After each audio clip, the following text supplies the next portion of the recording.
Hello everyone, and peace of Christ to all of you. In the beginning, I would like to invite everybody to share the link and invite your friends to join us.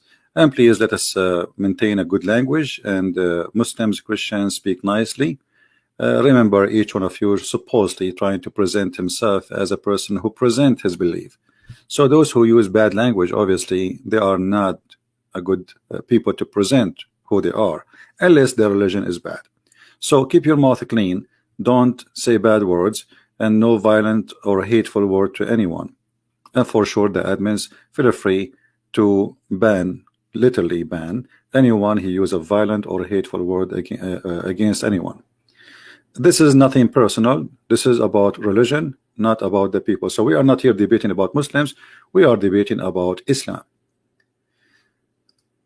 The evidence of Muhammad prophethood.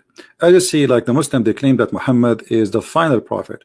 But before we go and see if Muhammad is a final prophet or not, shouldn't we see if Muhammad first is a prophet or not? So the Muslims, they have 29 articles here. 29 articles. And those are supposedly evidence of Muhammad prophethood. Before I start, if there is any Muslim who would like to call me and present his proofs as a Muslim about Muhammad being a prophet, please feel free. I will be happy to hear you, and you are welcome to call me. Just maintain your language, please, and don't be honest. All what we are seeking, some honesty. So as you see here in the front of us, Muhammad have many proofs that he is a prophet. Number one, the 7 earths. Okay, we will check that. The prophecies of Muhammad and the witness of the scholars. Bible prophecy. The Bible itself prophesy about Muhammad. I mean, what are you talking about? Yes, the prophet Muhammad, he is in the Bible. And look how many articles about Muhammad in the Bible. So you look, this is all in the New Testament too, not only in the Old Testament and New Testament. Muhammad claimed prophethood. Okay, Muhammad claimed prophethood, part 3. Miracle of Muhammad, miracles of Muhammad. That's something good. What is the criteria for a true prophet? I like that. The prophecies of Muhammad, prophecies of Quran addressed to Muhammad. The letter a prophet to the letter of the prophet to the emperor of the Byzantine. Okay, that is a prophet. That's proof that he's a prophet. The letter of the prophet to the emperor of the Byzantine, number 3, whatever. A news of the past. What is the Sunnah? So this is supposedly what make Muhammad a prophet. Now, how really truthful all what those articles is about? Who is a Muslim here is willing to give us a call? My Skype is open. Who is a Muslim willing to show me how you can prove to me that Muhammad is a prophet in any way, in any mean? Who want to do that? You see, I'm trying to avoid to go to a plain text, and I prefer to hear someone who have a mouth, have a tongue. He's a Muslim, he's a believer, especially if he's a sheikh with a long beard. That will be even better. Let us start with the 7 earths. 7 earths. Let us see what is that. Description: 7 layers of the earth, which scientists have recently discovered was illustrated by the Prophet Muhammad. I mean, this is really amazing. The Prophet, he discovered that there is 7 layers of the earth. Are you sure? Are you sure that Muhammad, he spoke about the 7 layers of the earth? You see here, I will show you a great example about deception and deceiving and dishonesty.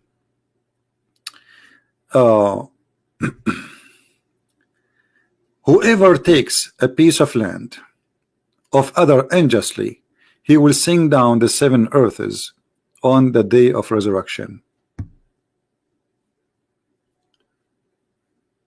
This was about the 7 earths, layers inside the earth. Did he say 7 earths or 7? Like, did he mean the same earth, or there are 7 earths? If we go in the Quran, and we will check first, we will check the layers of the earth to see how many there are, so we can love together. But if we go in the Quran, we will find this. Muhammad, he mentioned in the Quran that there is 7 skies and there is 7 earths.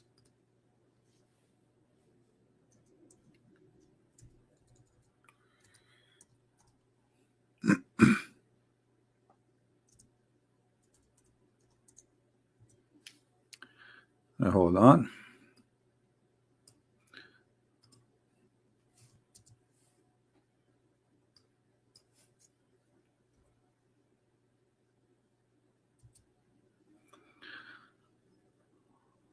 In chapter 2, verse 29, it says that Allah, he created 7 heavens, 7 skies. 7 skies. All right. Now, how many earth Allah, he created? If we go, we will find in different verse, it says the same, that Allah, he created 7 heavens, 7 skies, and from the earth the same number. And that will be found in chapter 65, verse number 12.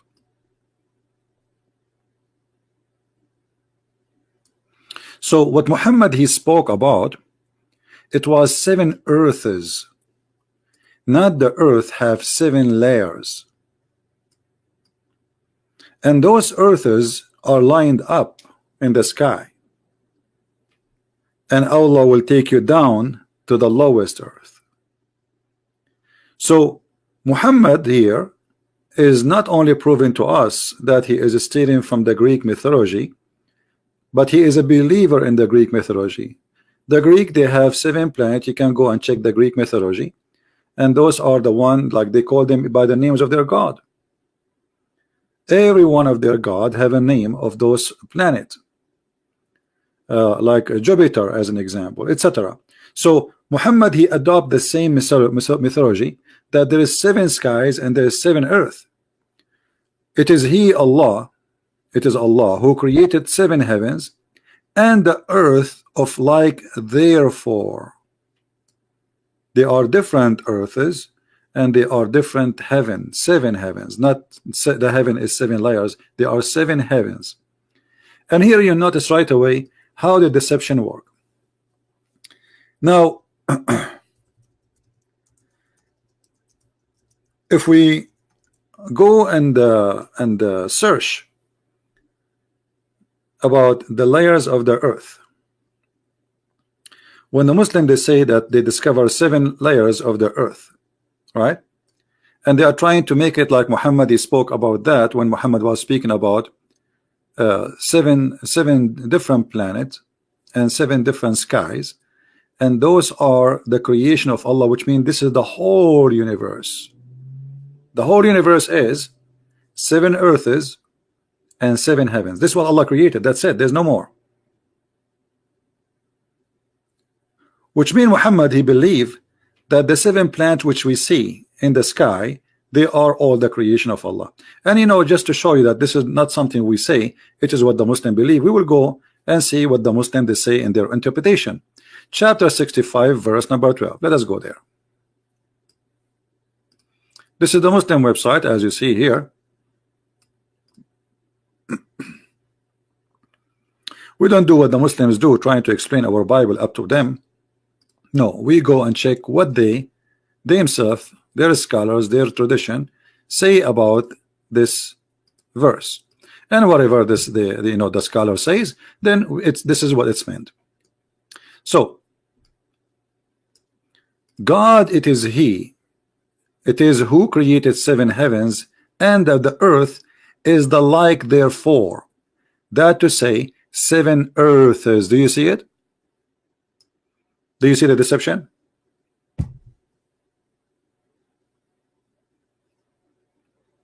Is it clear? So this was not about the 7 earths layers as they claim. It was about 7 earths. Actually, even in their translation, it says that. Read carefully. 7 earths. Do you see it? So there is 7 earths. I mean that your translation is saying it there. 7 earths. There is 7 earths. There is no 7 layers of the earth. There is a 7, which means there is 7 earth. The layers of the earth is not 7 earth. Do you see here the deception, how they try to imply? And Muhammad is stuck with number 7, as you see. He heard the number 7 in the Bible. The Jews, they say number 7. Jesus says number 7. Muhammad, you have to copy the number 7.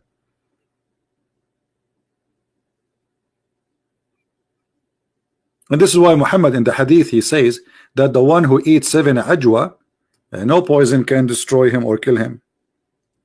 Why 7? Here we go.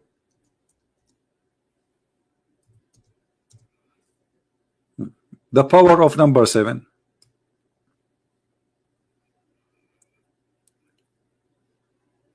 Always when they say something, you have to examine it yourself. Otherwise, it's very easy to deceive you. So do you see how the 7 heavens became in different place? Actually, they say that when the Quran says in this chapter we showed you, the Quran says 7 earths, they say 7 heavens, they say this is the atmosphere. Anyone knows how we expose this lie about the atmosphere? Let me find you the atmosphere claim. Hold on.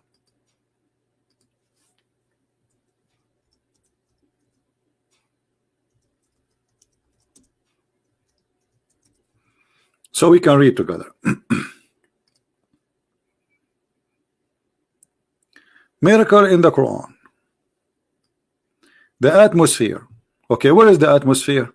The Quran speak about the atmosphere. Yes, brother. Read carefully. Let me zoom more in the page. I hope this page will allow me. Yeah, that's good. All right. Here the Muslims are trying to teach you what is the atmosphere is. All right. Okay, where is the atmosphere? Oh, this is the atmosphere, not the layers of the atmosphere. I will be back to this one, but I want to go to the layers of the atmosphere in the Quran. Just hold on. One by one.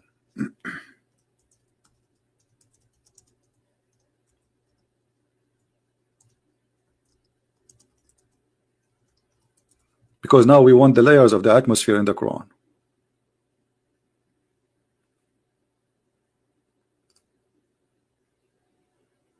Here we go.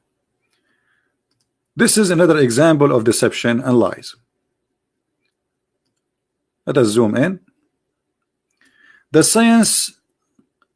scientific miracle of the Quran, the layers of the atmosphere.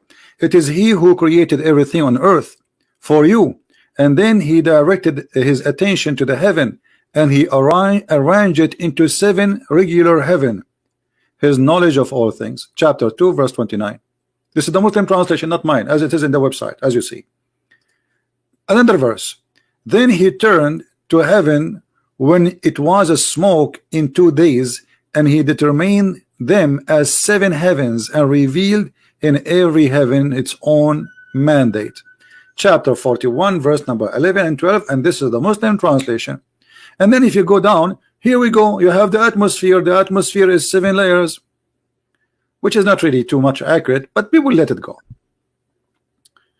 And even about the earth, by the way, it's not true, because every layer is divided to layers. They are not really what they are claiming, but we will go with this just to show you the deception. I'm not going to touch anything about the atmosphere. Let us assume that it is really 7 for both the earth and the earth layers and the atmosphere layers.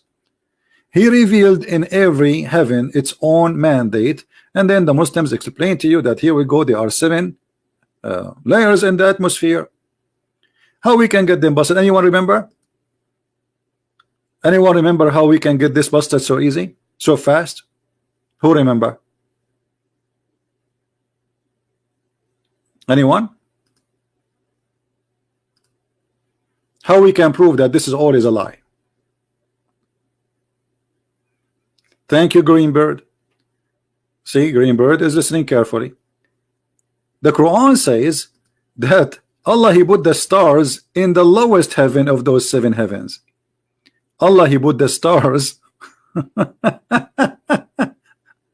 You see, the Muslims who made those articles, they are playing the game, like the game play and work with those who they are ignorant. They do not know much about Islam. So you see this article, it says that like, wow, okay, but look what the Quran says.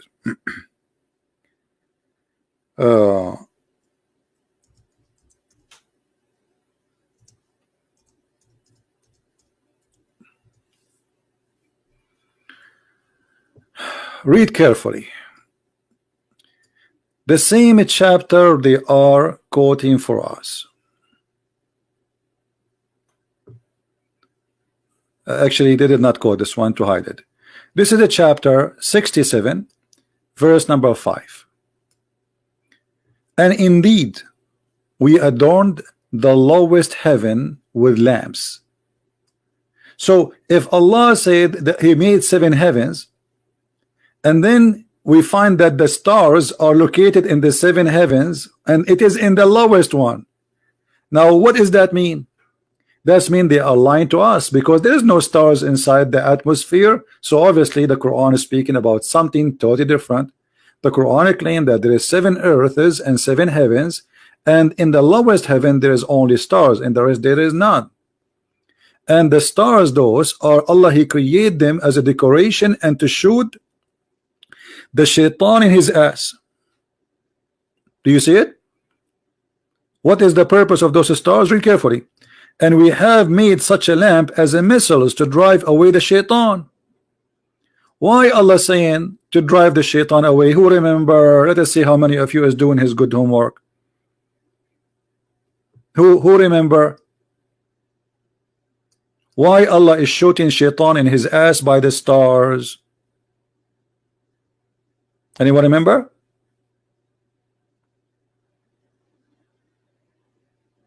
They are going to spy. Thank you. Here we go. See, we have smart people here. People, they are listening carefully and they are learning.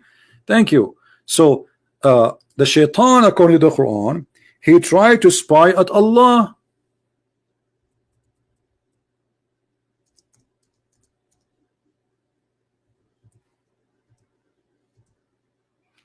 And Allah, He showed his ass by a star. And now I will go back to the other article where they are saying that Allah, He made the atmosphere to protect the earth. You remember we opened the first article, we said this is not the one. We will go back to it. Okay, let us go back. Here we go. This is not the one. Which one? Hold on. Yeah, here we go.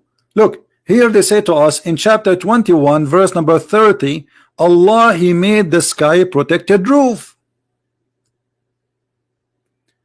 But guys, if you read carefully, it says we made the sky protected roof. The sky itself is the one is protected, not the earth is protected. Protected from who? You see, they quote for us the verse, they did not show us the rest. Because if they read the rest, we will see it's something cartoonic, funny, Mickey Mouse story about Allah shooting shaitan in his ass if he tried to spy at Allah. How we can prove that? Let us go to the Quran. Here we go.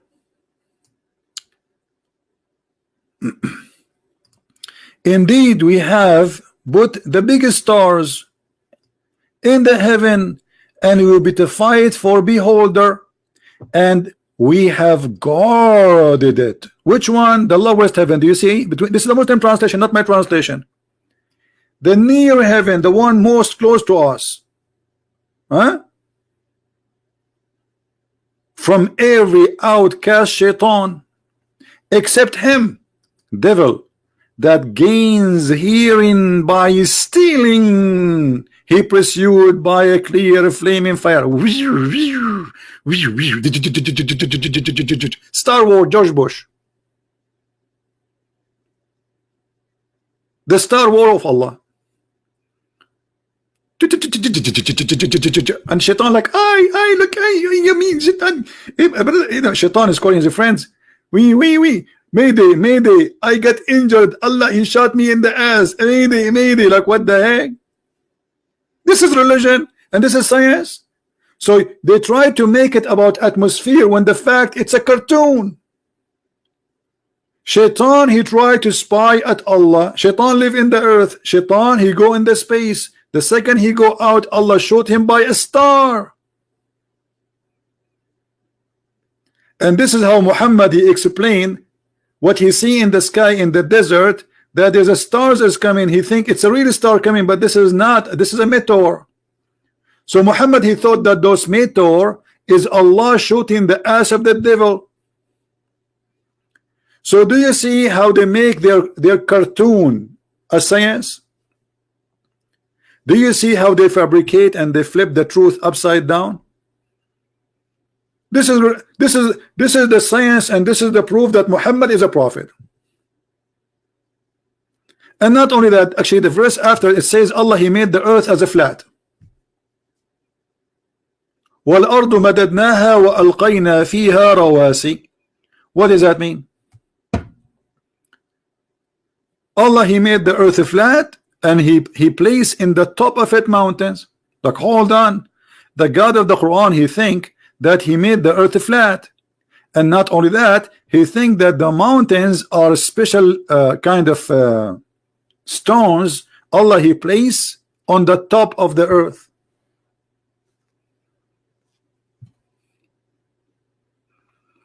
So do you see the deception? This is very good to make a cartoon movie. Actually, I wish I have like a good skills to make a cartoon. I don't have a you know, that skills to make a. There's some software they make cartoons. That would be fantastic. About a God who is teaching his followers that Shaitan, he tried to spy at Allah, and then Allah, he shot him in his ass.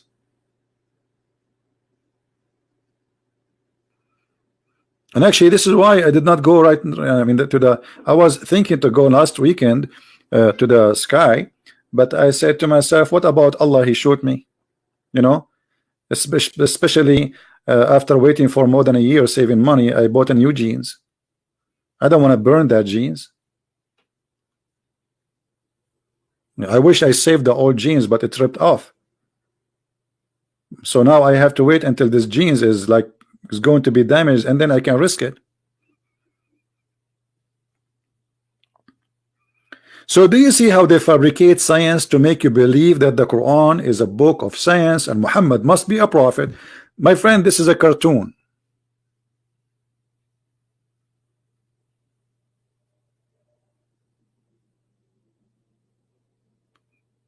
This is not even fit for a cartoon.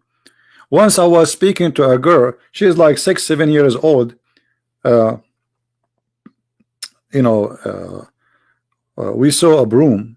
So I said, this is the magical broom. She said, you think I'm stupid? There's no magic. She is like 6-7 years old. I could not convince 7 years old with the broom of magic of Harry Potter. And she said to me, do you think I'm stupid? There's no such a thing.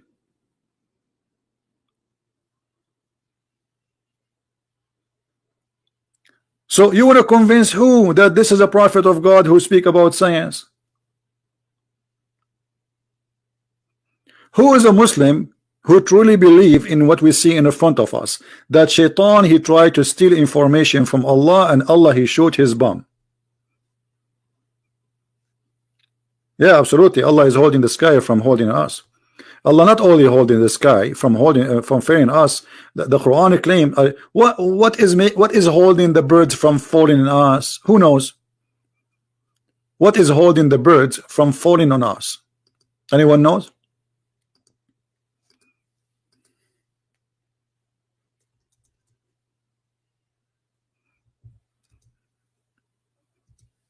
Allah. Allah. Why birds don't fail on us? Because Allah is holding them. Oh, look. Don't they see the birds healed in the midst of the sky? None hold them but Allah.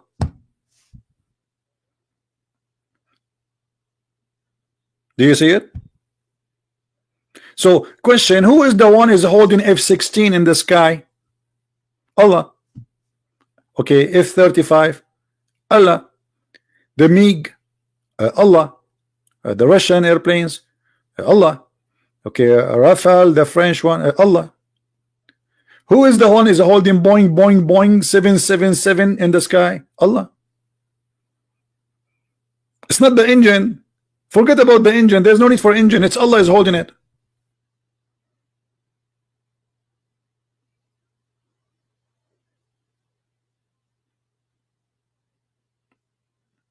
This is Muhammad.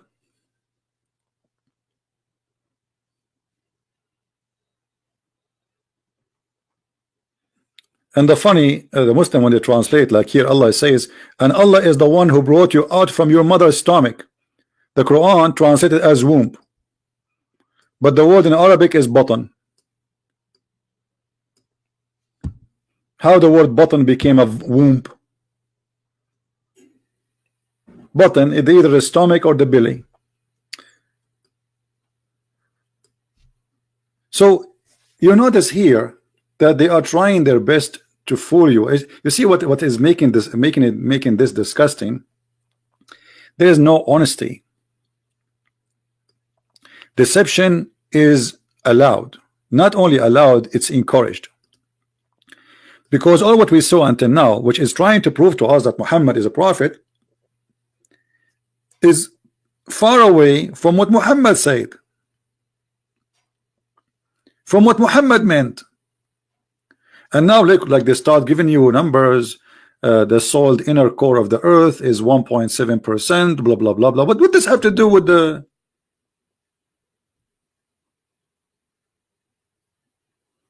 So do you see how they lie to you? This is why we cannot trust. We cannot trust. I cannot trust really any Muslim trying to explain Islam to me. Bible prophecies about Muhammad. Okay, hold on. Bible prophecy about Muhammad. Where? Are you sure? He said, brother, I'm very sure, but I thought the Bible is corrupt, brother.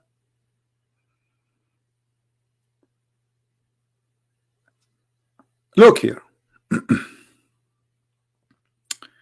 Long article. When it come to them,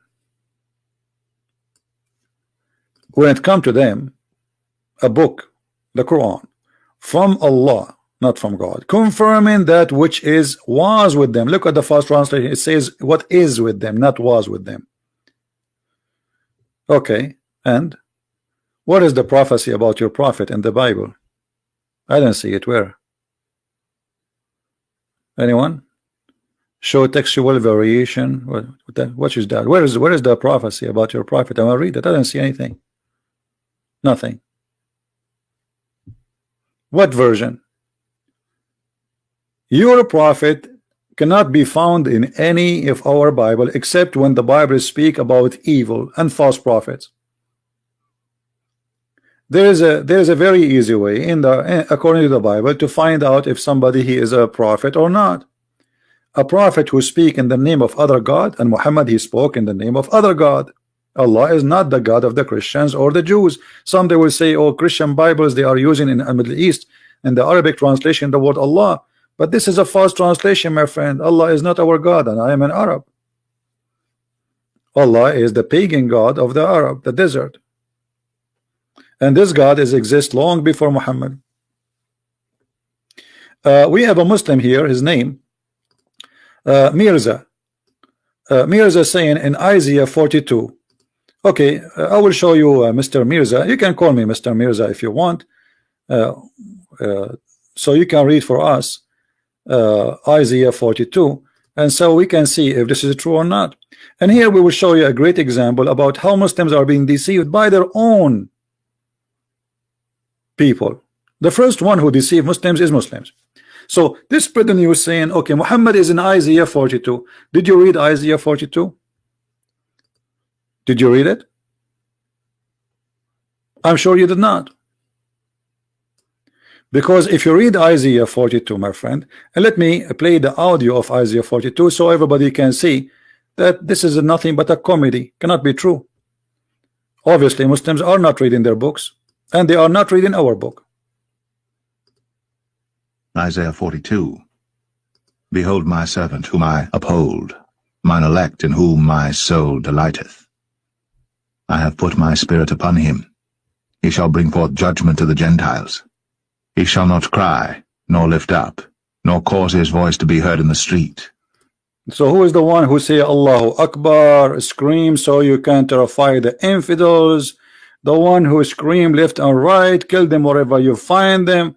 But this person is not, is very peaceful, as you see here.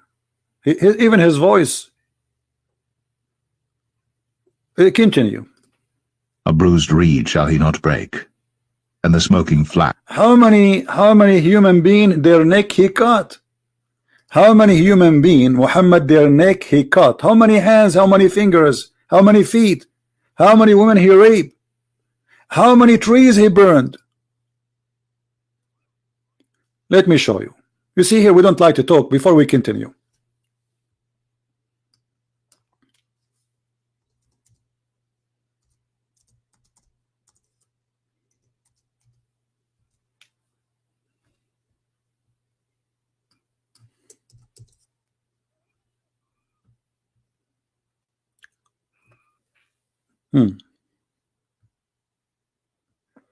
Let us see.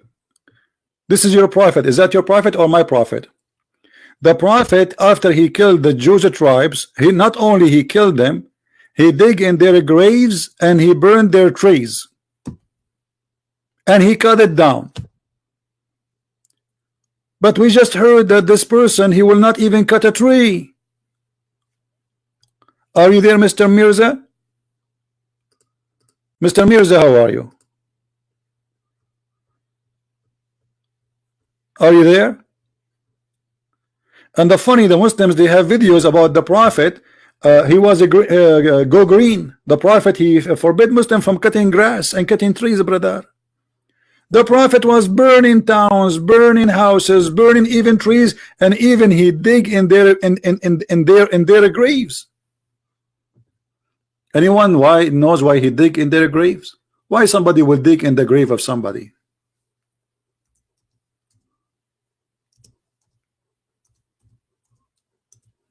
Anyone? Read Abdul. And this is Sahih. Don't tell me this is not Sahih. I will be really upset if you say not Sahih. Please don't say this is not Sahih. Please don't go. Huh? The mosque of Prophet was built in the land of Bani Najjar, which contained the crops and palm trees and the graves of disbelievers. The messenger of Allah said, sell it for me in the same price, blah blah blah blah blah blah blah. Okay, and then what he did, he cut the palm trees, he cut it off, and he removed the graves. The Muslims, they say, we Muslims, we respect the graves of others. Why you? And the graves of the disbelievers, he dug open it. Why you dug open it? Because he's looking for money with them. This is a graveyard.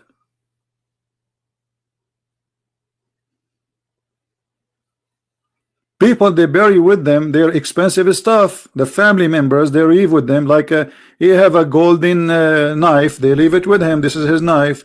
They have, for sure, at that time there's no iPhone and watch, so they leave with him something expensive, something personal. But the Muslims, they just say to us that Muhammad is in Isaiah. But look what Isaiah is saying. So obviously Muhammad not fit from the beginning.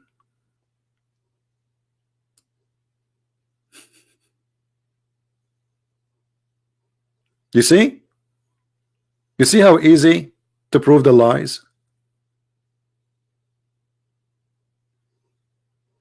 Let us continue.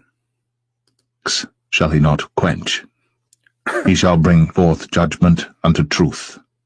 He shall not fail, nor be discouraged, till he have set judgment in the earth, and the isles shall wait for his law. Thus, isn't it Muhammad, he tried to commit suicide by throwing himself on the top of the mountain? Isn't it Muhammad who he said that Allah said to him, if you have a doubt about me being a prophet, ask the Christians? All of this is against Muhammad. Saith God the Lord, he that created the heavens and stretched them out, he that spread forth the earth, and that which cometh out of it, he that giveth breath unto the people upon it, and spirit to them that walk therein.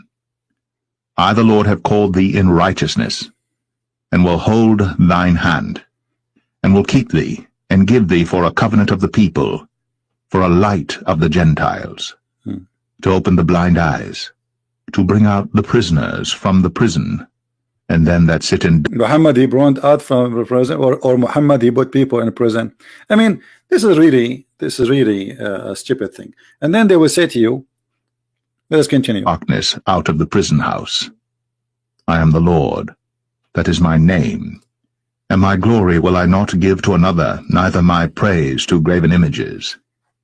Behold, the former things are come to pass, and new things do I declare. Before they spring forth, I tell you of them. Sing unto the Lord a new song, and his praise from the end of the earth. Ye that go down to the sea, and all that is therein, the isles and the inhabitants thereof. Let the wilderness and the cities thereof lift up their voice, the villages that Kedar doth inhabit. Let the inhabitants of the rock sing, let them shout from the top of the mountains. Let them give glory unto the Lord, and declare his praise in the islands. The Lord shall go forth as a mighty man. He shall stir up jealousy like a man of war. He shall cry, yea, roar. He shall prevail against his enemies. Any Muslim who Raza, do you want to call me? Raza, do you want to call me? The one who said to us, read this. Do you like to call us? Who is a Muslim like to call us and tell us how he discovered that Muhammad is an Isaiah?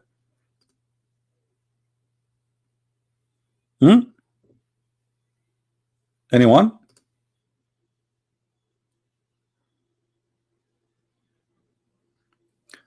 One of the funny videos, they say to you that, do you know that Kedar is close to Mecca or Mecca? That's false, my friend. This is Kedar is very close to the area. You see, it says the people of the rock. Anyone knows what is the people of the rock? Who is the people of the rock? Those, the Nabatean. Like today, there is a city, it's called Petra, the city of Petra. This is far away from Mecca. So they do their best to insert Muhammad anywhere they can.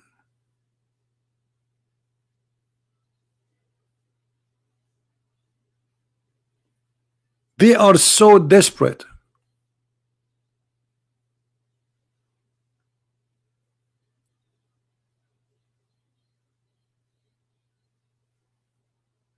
Secondly, as you see, Muhammad, he don't fit to be a prophet anyway, because he made many lies, and we just showed you many of them.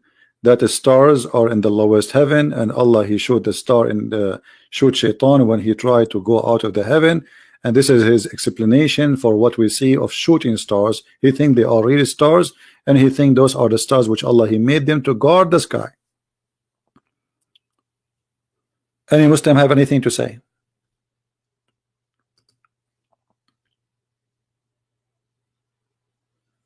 Anyone?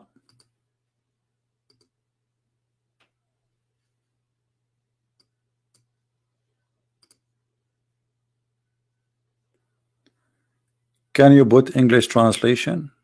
Translation for what? We have it in English in front of you.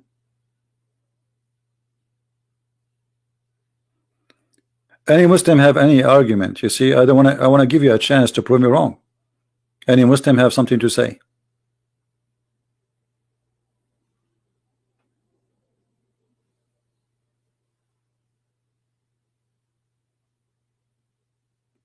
Anyone?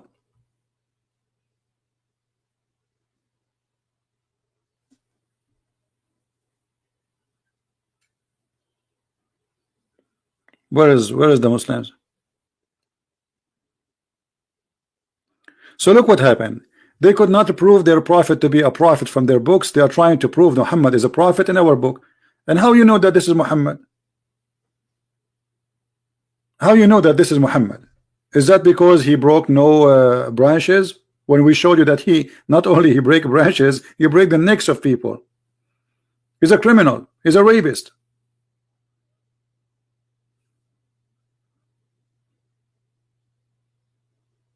Any Muslim?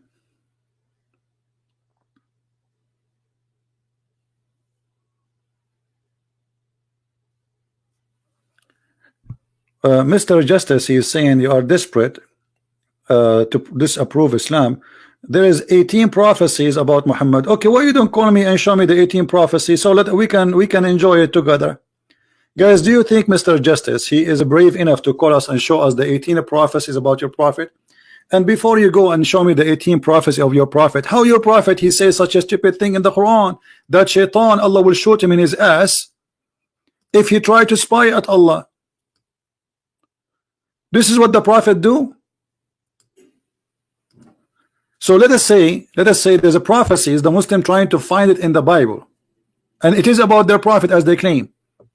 What kind of a prophet he think that really in heaven there is somebody, his name is Allah, and if shaitan he try to get close to the earth, Allah will shoot him in his ass?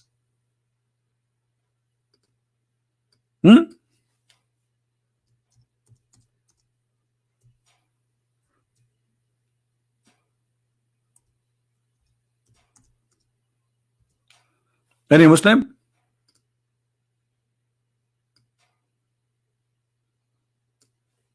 Look at them, how quiet they are. So they have big mouth to talk about prophecies in the Bible, but the second we say to them, okay, explain to us this, because this is a prophecy. This is a prophecy. Muhammad prophesying about something no one knows about, how the sky is functioning. What is the duty of the stars? Why God he created them supposedly? So you're a prophet is a prophet. Okay, how a prophet who Allah told him that he says such a stupid thing? Are you there, Mr. Justice?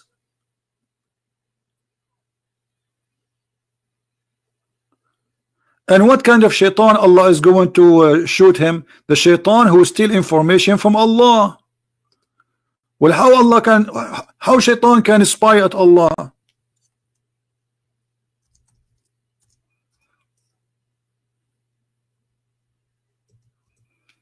Any Muslim?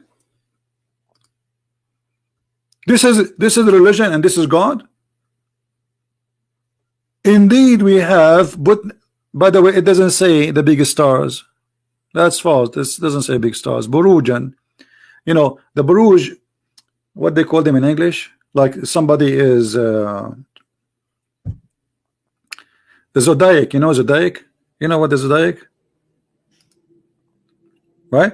So Allah speaking about this, he says Allah he put those zodiac, and they are like the stars on them, as you know, for beautification of for the beholder. But this is stupid, because what a human being eye can see of the stars is not even one of billions compared to what is in the sky. So if the reason for the sky to be there as a beautification, as the Quran said, that is stupid. Secondly, and we have guarded the near heaven from the every outcast shaitan, the devil, except him that he gained hearing by stealing information. Okay, how heaven is guarded, yet shaitan he can steal information. Why is that a weakness of the security of Allah? Do you think Allah he have to update his security cameras, his security? What happened? Where are you, Mr. Justice? Here we go, we have a prophet. This is a prophet. He says shaitan he tried to steal information, Allah shoot his ass. Okay, is that a talk of a prophet, or this is a guy in Mickey Mouse cartoon? So you can play all the games, say this verse in the Bible is about Muhammad, this verse, there's no verse in the only verses about Muhammad in the Bible is about many like Muhammad, the false prophet. Jesus says be aware of false prophet, they will come to you in the clothes of a sheep, but they are wolves.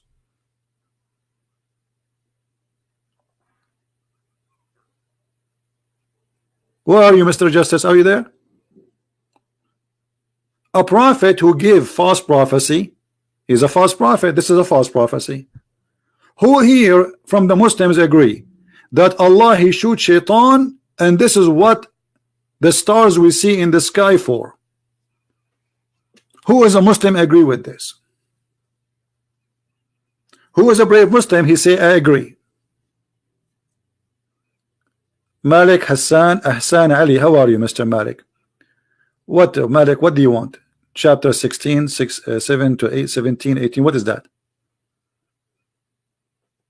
Who is a Muslim agree with the Quran? I want to see one a brave Muslim, he like the Quran and he agree that this is true.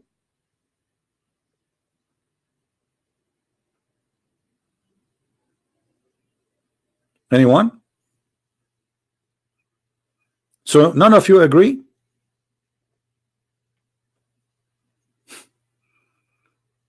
If any Muslim is proud about Muhammad's statement in the Quran that Allah he shot shaitan by stars, I want you to call me immediately, please. Who is willing to do so?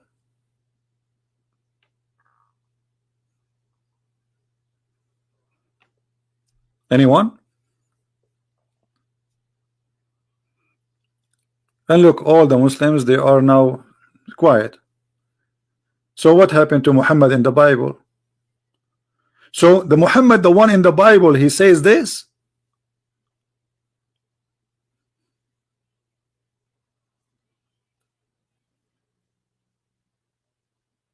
Hello?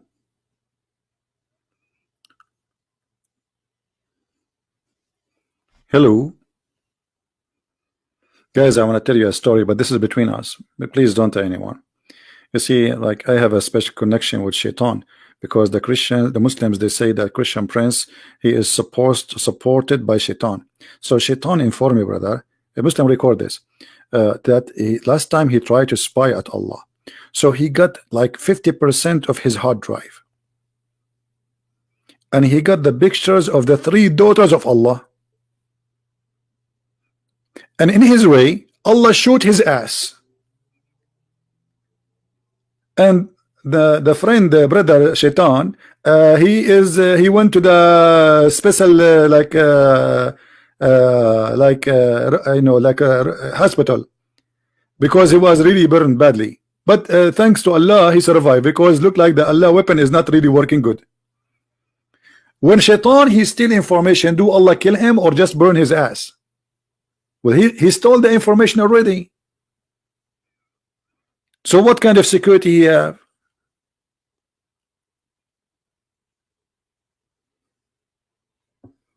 We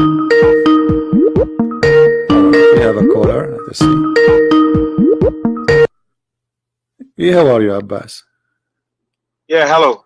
How are you? I'm fine. Yeah, Abbas. Yeah. Somebody made a video. Abbas, somebody made a video about you saying that they are arrogant and they got you busted. Did you see it? No, I didn't. Yeah, because they have you there saying that, and it's recorded. So you better watch it and laugh. Anyway, what do you want to say, Abbas? Yeah, well, I'm proud of Muhammad's statement. Every single statement of his, I'm proud. Okay. Do you agree? Do you about agree? The stars. The one you asking a question about this shooting star, and Satan's are afraid of that. First of all, let me correct you. It's not a prophecy. It's just a fact he's saying. It's not a prophecy. It's not that he's saying it's going to happen in the future. Okay. He just say that happens. No, but this is this is prophecy. So get it right. Let me tell you right. It's not a prophecy. Hold on. If somebody tell me something nobody knows except somebody else, that's a prophecy. Don't you agree?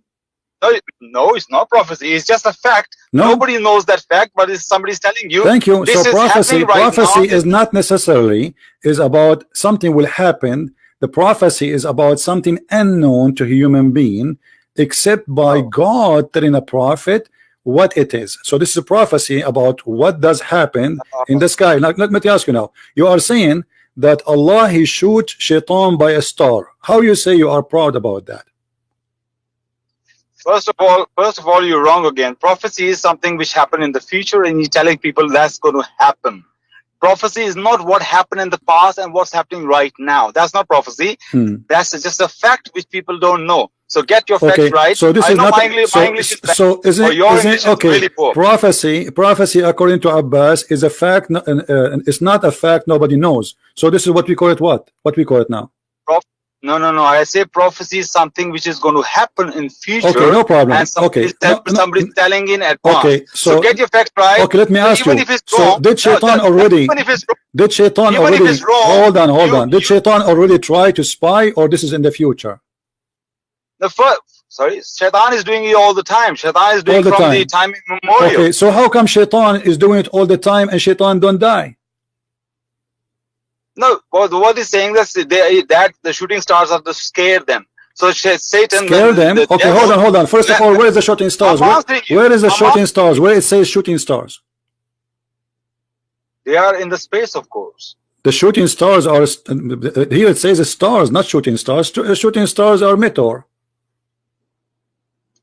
Shooting stars are meteors. Right.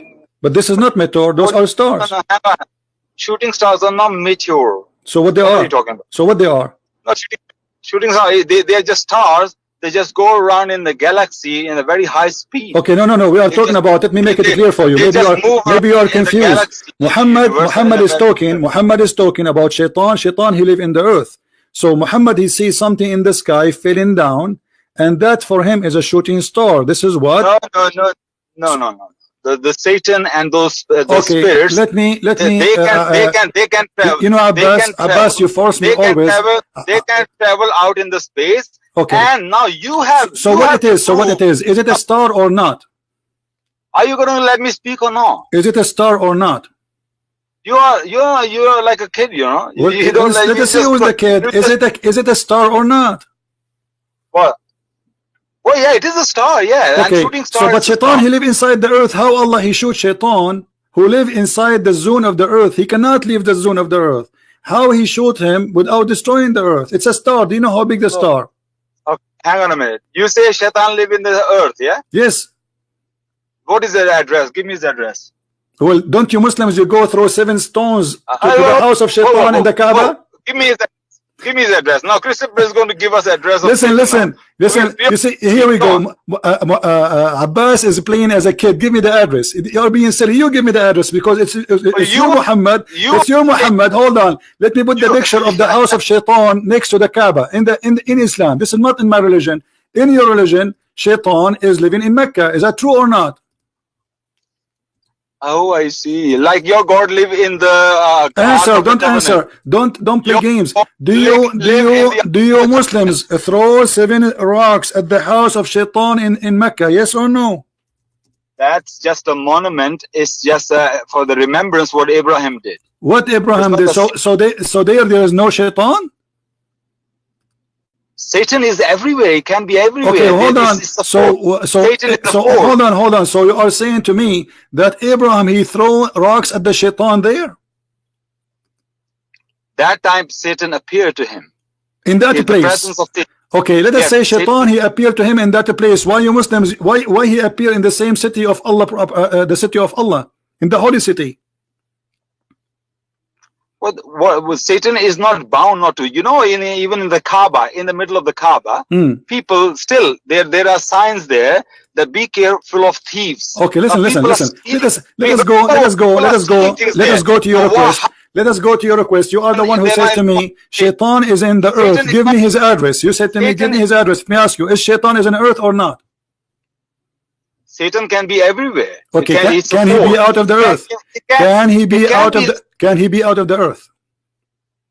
Absolutely, yeah, he can be out of the space as well. And remember, because this guy, he will say later, he will say, I did not say that. He just said, yes, he can be out of the earth. Absolutely. Do you mean he can be out in the space? Yes or no? And out of the earth, out of the zone of the earth? Yes or no? You said yes. Yeah, I'm going to answer you. You said already yes. You said already yes. I'm answering you. Yeah. Why always yes and no? Are you still a terrorist? You said already yes. Explain to me. Just give me more details. You said already yes. I'm not waiting you for you to say yes. I am saying, look, I am as a Muslim. I have no problem if I'm proven wrong. If you prove me wrong, fine. But to my knowledge, Satan is a force, and he can be out of the space, out in the space, and he can be. That's my understanding right now. All right. I'm not going to quote you where the Quran says or not. But if you prove me wrong, I have no problem accepting you wrong. But the thing is, even if he's trying to go out of in the space with the shooting stars, he can be scared and he do not go out. All right, hold on. You see, but you said the Shaitan he's not in the earth. You are the one who said that. I said to you, how Shaitan he can be shot by a star, but he live in the earth without destroying the earth. No. You say he lives in the earth. That's what he said. Yes, he live in the earth. He cannot go out of the earth. He cannot read the Quran. Read the Quran. Exactly. You are an official ignorant. Read the Quran, chapter 55, verse number 33. Allah is challenging mankind and Shaitan to go out of the earth if they can. What do you say then? Finish the verse. Read it. Finish the verse. What? Read it. Read it. You read it. Go ahead. No, you just said you read Allah saying يا معشر الجن والإنس إن استطعتم أن تنفذوا من أقطار السماوات والأرض فانفذوا لا تنفذون إلا بسلطان. Now go ahead. No. Read the whole verse in English so everybody can understand. Finish the verse. It's your problem. You don't know English. So why you don't read? Why you don't read it for us so we can laugh? Okay, I can tell you. This verse is, I'm telling you by my memory, yeah? It says, without the permission of Allah. They cannot go out without the permission of Allah. So, and you know what? So you know that. Okay, did Allah give a permission? Did Allah give a permission to the shaitan to get out? Let me explain. You know what you just did? By the will of Allah subhanahu wa ta'ala, Allahu Akbar Kabira. What you just did, you have read the verse which actually has a prophecy. It's amazing prophecy in this verse. It's talking about the space travel for humankind, which no one could ever imagine. This verse is actually telling us that without the permission of Allah, no one can go out of the space. And now it never says that no one can ever go out of the space. It says, yes, without permission of Allah, you can't go out. So this is actually a prophecy. Hold on. Guys, we heard Abbas. Listen to this. He heard Abbas. He is saying now, according to him, that Allah, he gave shaitan and a human being to go out of the space. Is that what you're saying? I say without the permission of Allah. No, make it clear. Did Allah give a permission? Did Allah give a permission to the shaitan and to the listen, one by one. Did Allah give a permission? Either you say yes or no. Okay. What we know now, we know that humans being went out of the space, so they got the permission. Now about the jinns, we cannot say for surety they got the permission or not.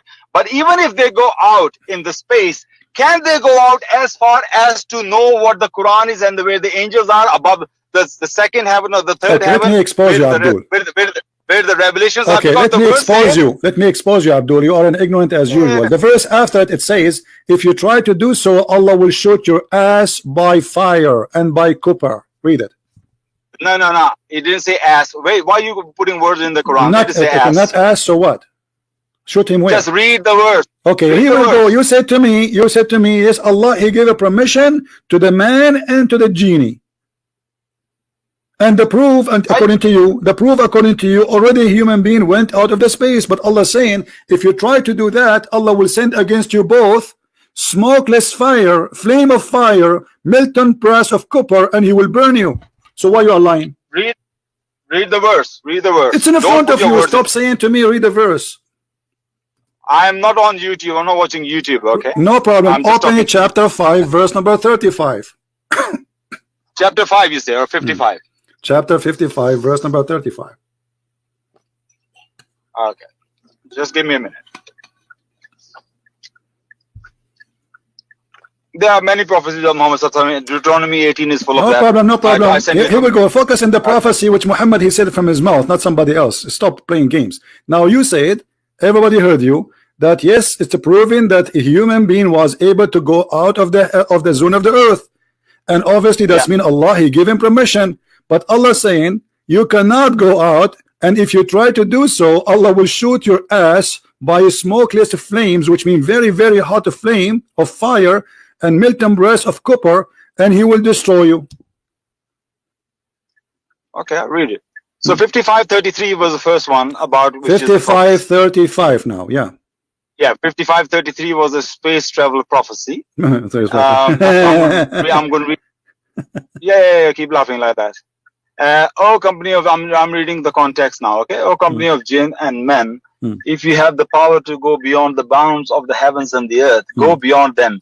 Yet you will be unable to go beyond them, for that requires infinite power. Which of your Lord's powers will you twain, you men and jinn, then deny? A flame of fire and smoke shall be lashed to you, which you shall be unable to withstand. Which of your lords of this is not the verse what the prophecy is about. The prophecy which says without the permission of Allah, that's some other verse. What other verse? Now this one is talking. This is the verse. This is the verse after it. This is the verse about if you try to go out of the earth, Allah will shoot you by a flame. Both of you. Yeah. So understanding is here is without, if you don't have the permission, this will happen to you.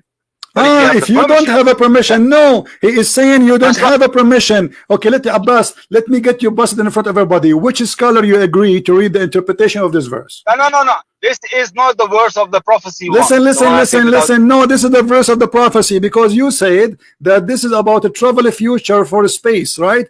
This is the prophecy that a human being will go to the space. The fact is the opposite. It says that, oh man, assembly of man and jinn, I challenge you to go out of the zone of the earth and the heaven if you can, but you cannot except with my authority. And the authority here is about your prophet himself when he went to the journey in the top of a flying donkey. Do you know that the Quranic verses, same verses repeat many different times in Abdul, no problem. This is why we are showing you. This is why we are showing you different verses here. The different verses. The Allah is saying that if you try to go out of the earth, Allah will shoot you. And as you see in the verse saying, both of you, Allah is going to shoot. So this is not only for the man, this is not only for the genie. Both of them, if we try to go out of the zone of the earth, Allah will shoot you. Now if we go to the interpretation, hold on, Abbas, let us not to play games. Let us not to play games. Abbas, can we read the interpretation? Abbas, please, Abbas, can we read the interpretation? Which interpretation you like? Go. About this verse, read the interpretation, fine. But I'm talking about the one Allah say without. No problem. We will read both. We will read both. Which one? I'm looking for that one. That verse. You are looking for that one. What do you mean looking for that one? What interpretation you like me? Okay, let me open Ibn Kathir because always you ask me for Ibn Kathir. Is that fine? 3355. You're talking about it. Okay. Is it okay if I open Ibn Kathir? Because always you ask me. Always you ask me for Ibn Kathir. Now why you don't want Ibn Kathir? Do you want Ibn Kathir or not? I always say, yeah, Ibn Kathir is fine, but you always go to continue. So, hold on. Okay, so let us see what Ibn Kathir says. What do you think? Let us see what Ibn Kathir is. Okay, you don't like Ibn Kathir? Listen, you don't like Ibn Kathir, yes or no? Do you like Ibn Kathir, yes or no? Ibn Kathir is very good, of course. All right, here we go. Ibn Kathir, guys, Ibn Kathir is very good. Here we go. This is Ibn Kathir. I did not even open it. This is your Muslim translation. All right, here we go. Here, let us see what it says. O assembly of jinn and man, if you are able to pass beyond the zone of the heaven and the earth, then pass beyond them, but you will never be able to pass them except with the authority from Allah. This is a translation. Now, meaning you will never be able to pass, to escape Allah's orders and decrees, because read it, you will never be able to avoid the avart of his rule and judgment over you.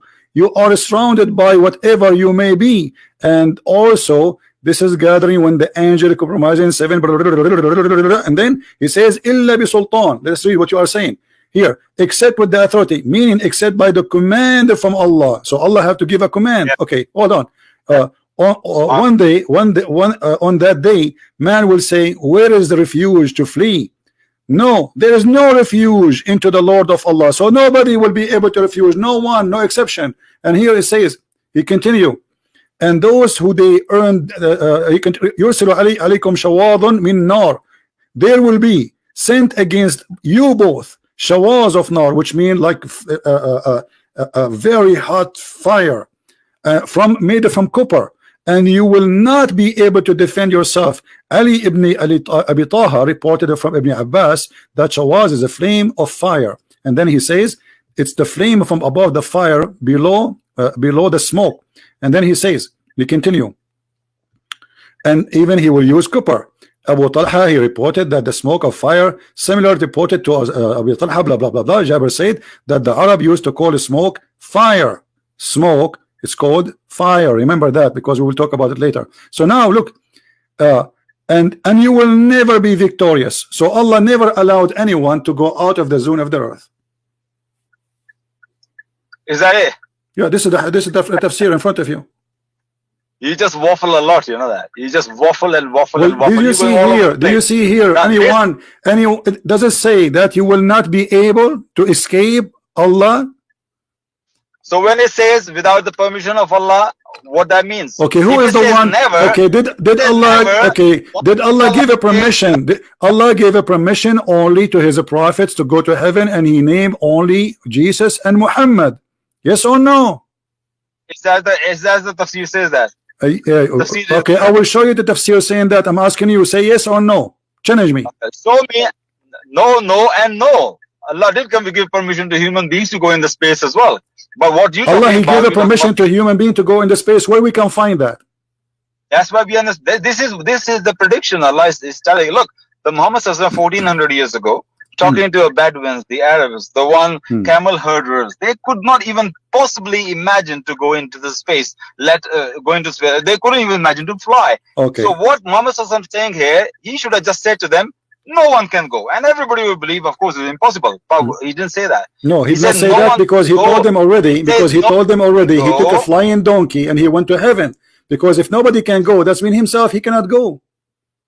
No one can go without the permission of Allah. All right, no problem. Who is the one who get the permission of Allah? If there is anyone beside Muhammad and Isa, if there is anyone beside Allah and Isa, not according to the Quran and Hadith, but since Allah prophesied this, give prophecy, we know that people are traveling in the space. Okay, okay. You know what? Let us go one by one. Let's go one by one. So hold on. Okay. Listen. When Allah says, human being and genie, you cannot go out of the zone of the earth without my permission.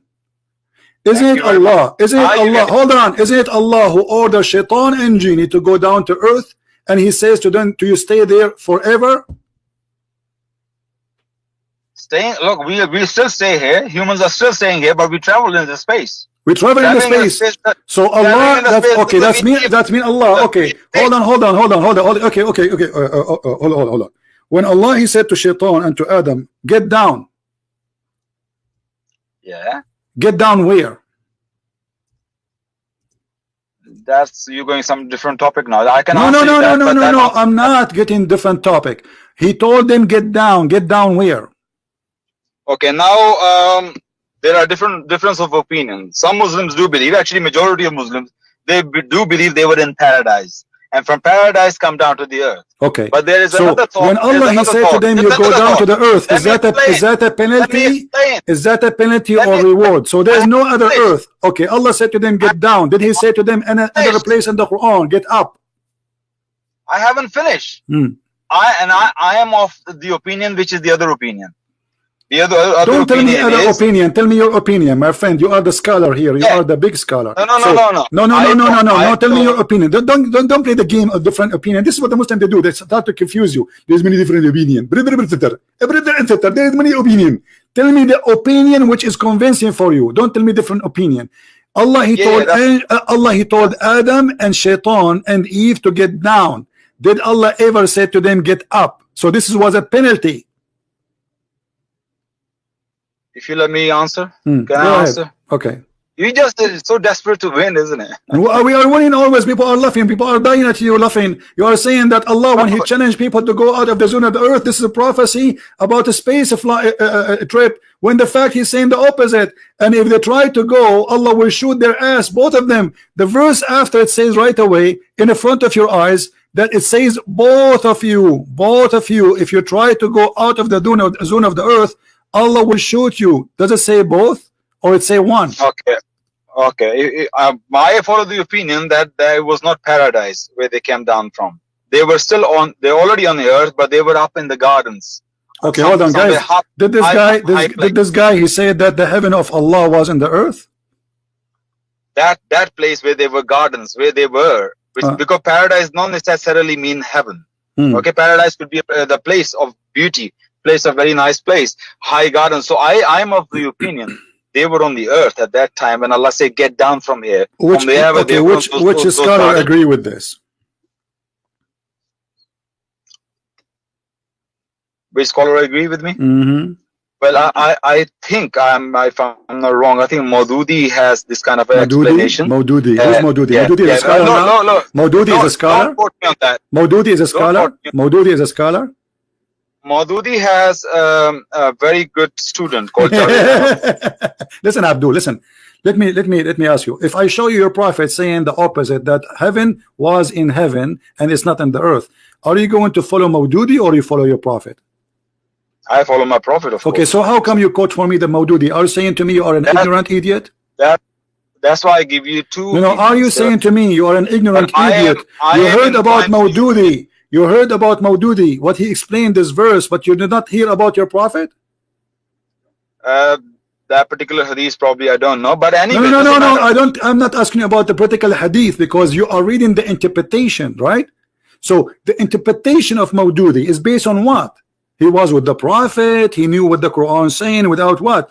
old interpretation, they have to go back to what their prophet said, or at least one of the companion. Do you agree? I was quoting you. There's a scholar at the moment. No, okay, who is the scholar? Maududi is not a scholar. So when you quote for me, quote for me your prophet. What your prophet says about the heaven. Is it heaven in the sky, or it is down in earth where Adam and Eve was? Am I allowed to speak? Okay, look, let's say the first opinion. So what's your point? Let's say the first opinion is right. Whatever they came from paradise. I asked you to give me the correct opinion. Stop saying the first one, the second one. Which one? No, to me, both doesn't matter. What you just the point you making. Okay, let me ask you a question. I don't know how stupid you are, but sorry to call you stupid because you didn't deserve it. Read carefully. In the verse in front of us, it says that go down to earth. Yes. Go down to earth. So if they were in the earth, how he is saying to them go down to earth? Hang on. This was then the shaitan made them slip there from, and the brackets say paradise, and got them out from that in which they were. We said, get down all with enmity between yourselves. On earth will be a dwelling place for you, and on enjoyment for a time. Okay, show me the Arabic. Which says the earth here. Show me the Arabic. The guy he speak Arabic. Do you speak Arabic now? Oh, Arab, isn't it? Arab. It's not difficult to understand. It's earth. I mean, what Arabic? Okay, whatever language you want. You don't speak Arabic. Here we go. No, you always tell us the correct. But you don't speak Arabic. You don't speak Arabic. Okay, read it for me in Arabic. Go ahead. I'm listening. What? No. What the first word? What the first word? What the first word? وَقُلْنَا اهْبِطُوا بَعْضُكُمْ لِيَغْدٍ خُذْوٌ وَلُكُمْ فِي الْأَرْضِ مَسْتَقَرَ وَمَتَاعُ إِلَى What was the first word, Abbas? It's a very small print when I was reading. Okay. I can read it. What is the first word? What is the first word? It's a very small print. You know. فَأَزْلَهُمَا Abdul, listen. I know that you know Urdu, and Urdu use Arabic letters, no problem. But what you said is very stupid. Actually, it's very disgraceful for the Quran. You're just people. They will take it and they will make fun of you. Just wait, people. They are recording. Now listen. Anyway.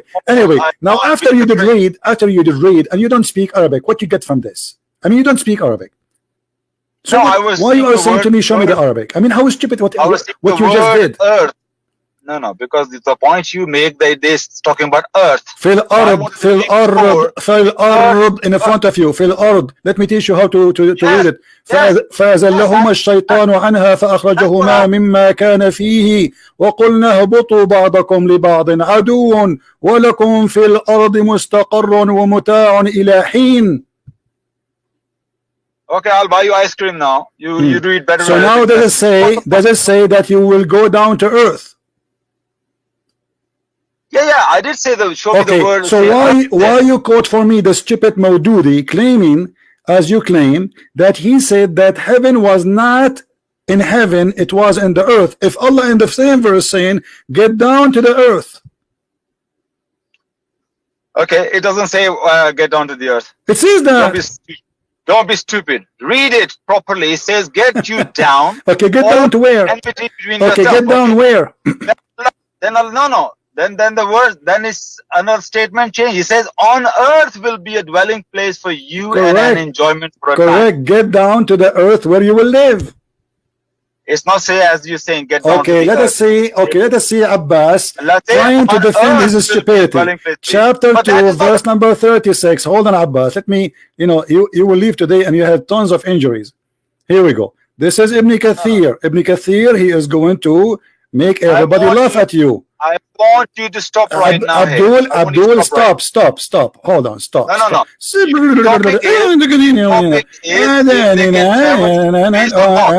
Okay, hold on. Topic is not if they were in paradise or not. All right, here we go. That is not the topic.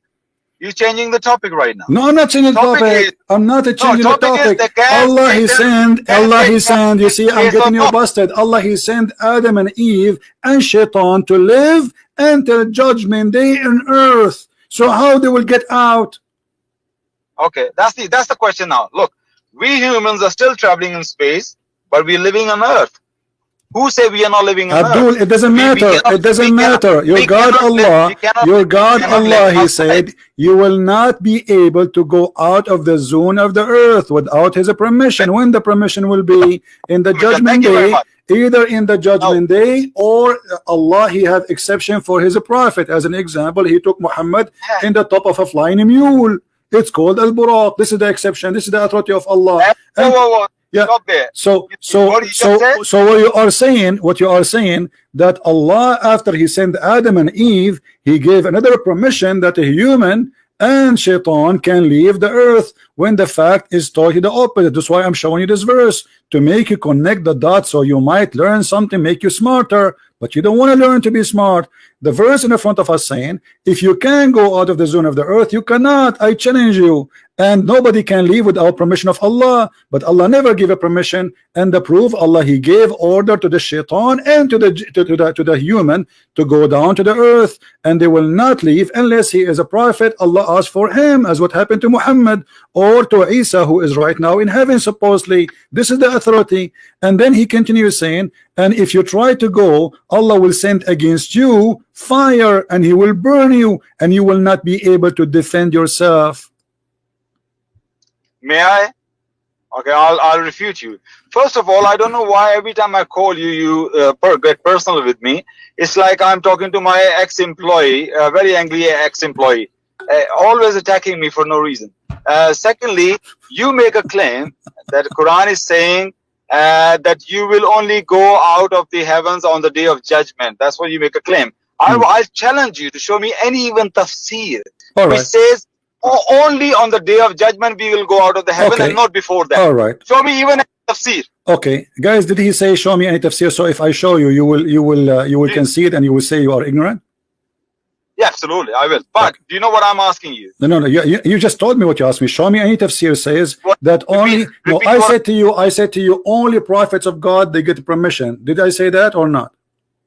No. You said on the day of judgment we will go out of the earth. Before that, we are not going to go out of the earth. Isn't it Allah in the Quran says, you idiot? What are you talking about? Isn't it the Quran says that in the judgment day Allah will destroy the earth? He will rub it with His hand, and then He will burn He will burn all people, and the Muslim, they will go in Surat al-Mustaqim. They will go over the bridge. That is not the same thing. This is the same thing. Is the earth going to be destroyed? Is the earth will be destroyed? Nobody's saying Earth is not going to be destroyed. Nobody's saying that. So where is the Muslims will stay? If the human, they will not go to heaven, and the heaven is an earth. This is what you are trying to say to me. I said to you, they will go to heaven only when in the judgment day. After that, people will go to hell and people will go to heaven, but the heaven is not in this earth. Yes or no? Listen to me now carefully. My challenge to you is this. Show me anywhere, even a tafsir, which says that before the day of judgment, no human beings or jinn, anybody will go out of the earth. No one ever, only the day of judgment. Show me any tafsir say this thing, because that's what the claim you make. How many tafsir you want? I just want one. One tafsir says I will show you all the tafsir. Here we go. I will show you all the tafsir. Yeah, you know what I'm asking you. No one. And you know what I'm. Yeah, you know what I'm asking you. And you, as long you are reading Arabic and Urdu, that will make it more funny. Right. Let us see. Hold on. I can't read Arabic without vowels. Without what? Without vowels. Dama, kasra, fatha. I can't read without that. Okay, read with me. This is Tafsir al-Tabari. إذا كان يوم القيامة أمر الله السماء الدنيا فتشققت بأهلها ونزل من فيها من الملائكة فأحاطوا بالأرض. Actually, I will use Google translation. Hold on. So you don't say I don't know how to read. That is about. This is for the same verse we are reading. This is the same verse we are reading together about. You know, you genie and mankind, you cannot leave the zone of the earth. All right. Here we go. This is a website, have all the tafsir, many tafsir in one page. That's why I choose it. Actually, this is Ibn Kathir in the top. I will choose translate into English. All right, here we go. Yeah, 5533. Yeah. Yes. Okay. Now. Is it okay? All right. Yeah. Read with me. This is mean. and the heaven and the earth, whether the translation is not accurate, okay, and then you say, except by the power of your Lord, and it said in the interpretation, okay, all right, okay. So then they said the meaning of this word will empty you, or graffiti, or you say to them, paradise and paradise, man of you. I mean, the translation is really horrible, but let me see if we can get something out of it. Okay, in the day of resurrection, God, the heaven will open, and the people of the heaven, they will come down. Those are the angels, and they will surround the land, and then let me open the Arabic, because this is really messed up translation, so I can translate beside the stupid Google translation. Or he doesn't translate as you wanted. No, it's the translation. Actually, it says, but it says fourth man. Doesn't say that. It says the hello, the day, the earth. Can you hear me? Yeah, I hear you. It says that the angels, they will surround the earth, and they will surround her from it from all direction. The first, the second, the third, the fourth, and the fifth, and the sixth, and the seventh. Those are coming from the seven skies, and they are going to shoot. The angels, they are going to shoot. All right. Here we go, and then they will surround all the side of the earth, and read carefully, and then they will say that he's quoting from the Quran. I fear that you summoning day, stupid translation, the day the day you are going to turn your ass, which means you are trying to run, but you cannot run. Okay, and then he says, and then he quote again, O jinn and mankind. And this is the verse we read already. Translation of Google is not accurate. That you cannot leave the zone of the earth, and if you try, that is going to be Allah will shoot you. And then he says, anyway, what he's saying here, that you will not leave the earth until the judgment day. Do you see it? He's talking about the angel will come down in the day of resurrection. In the day of resurrection, Allah will send the angels down, and no one before that day can leave the earth. And then the angels, they will start. It says that in front of us. No, then you just say before that day no one will leave the earth. Where did it say that? It says in front of us. Here we go. Let me give you the link in the, this is Tafsir at-Tabari. It says that this will happen in the judgment day. Now, can you highlight what you just saying, that no one before okay. the day? No, I will show that part. Yeah, well, you see, okay. Let me show you in Arabic, and I will show you in English. Here we go. No, that is my challenge to you. Hold on, this is my challenge to you too. It's in front of me. It's in front of you. It says, this is a verse. إذ كان يوم القيامة أمر الله السماء الدنيا فتشققت بأهلها. When the day of resurrection come, Allah will order the lowest heaven to open on the people who live in it, which is the angels. وَنَزِلَ مَنْ فِيهَا مِنَ الْمَلَائِكَةِ, and all the angels who are there, they come down. فَأَحَاطُوا بِالْأَرْضِ, and they will surround the earth from عَلَيْهَا بِالثَّانِيَةِ وَالثَّالِثَةِ وَالرَّابِعَةِ. So they are going to surround the earth from all direction number 1, direction number 2, etc. And then they فَصَفُّوا صَفًّا دُونَ صَفٍّ, and they will line people line after line. And then ثُمَّ يَنْزِلُ الْمَلَكُ الْأَعْلَى عَلَى. So Allah, then the Malak, the highest Malak, is going to come down to the earth. And then when they see him, they will try to run away. But they cannot. So this is what the verse is about. It's about the judgment day.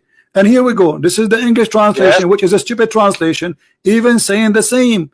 This is when the day of resurrection come. Those angels, the angels of the heaven, they will come down and they will surround on the earth, and nobody can run. Okay, have you finished? Go ahead.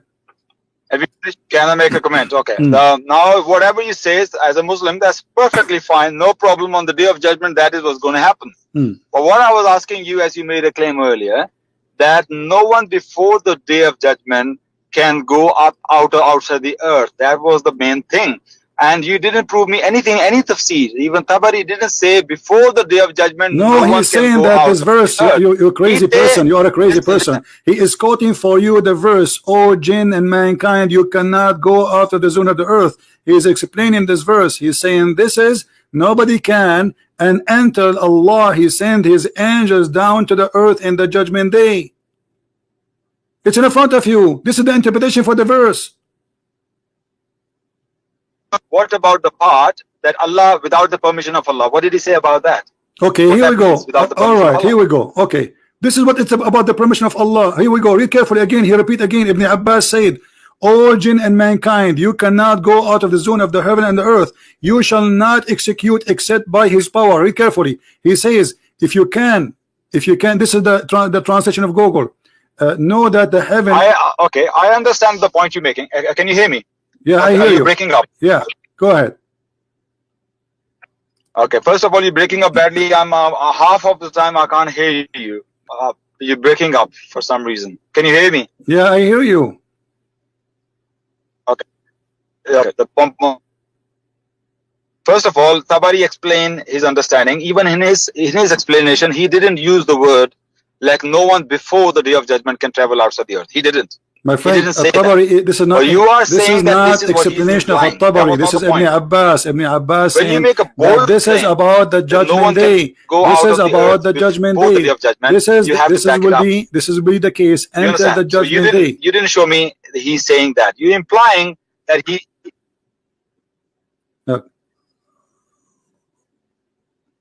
Hello.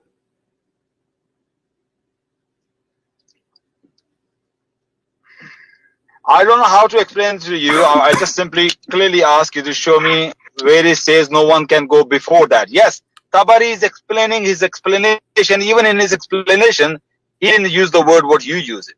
But what we're saying is, even people like Tabari, even Ibn Kathir, they lived centuries before. Before the space exploration. I will make it simple for you. I find a solution. Did your prophet say that when he became a prophet, no shaitan can go and spy at Allah no more? No shaitan can inspire Allah. Yes. Did he say after he became a prophet, Allah, he closed the doors of the heavens for shaitan? Allah, he closed the doors of the heaven for shaitan. I haven't read that hadith, to be honest. Neither I heard from any scholar. When the verse in the Quran, it says that those shaitan who try to spy at Allah, what is the explanation for this verse? It says, and we have guarded the near heaven from every outcast shaitan, except him, the devil, who gained hearing by stealing, he pursued by a flaming fire. You said, which verse? You said, okay, you said, hold on. You said that shaitan, it's possible that he is out in the space, correct?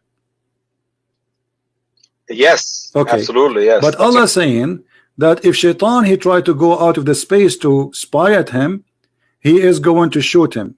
Do you agree with that? He's going to scare him off from shooting stars. He's not shoot him. Okay, no. Scaring them off. Okay, it says so Allah will miss. Are you saying Allah will miss? Allah will stars, and they were scared them off of the stars. No, where it says scare him, it says he pursued by a flaming fire. Allah will shoot him. CP, can I call you back because you're breaking up most of the time? I think it's not fair. No problem. No problem. I can't hear most of the things you're saying. Okay, okay. Let me call you back. All right.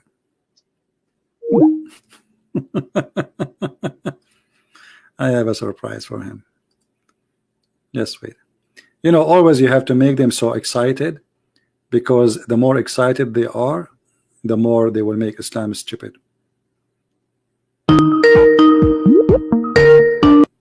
Yes, Abbas.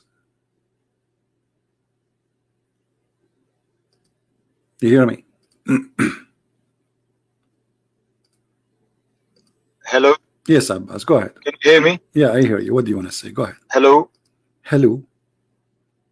Hello? CB, I hear you, man. There's Come something on. wrong with this I'm sure you hear me. Can you hear me clear, yeah? Hey, come on, I hear you and you hear me. Okay. And you so, know. all right. Yeah. Okay. Well, because I'm just driving on my way home. Okay. So I think there's sometimes your reception go bad. So, right. Let's start again then. You were saying?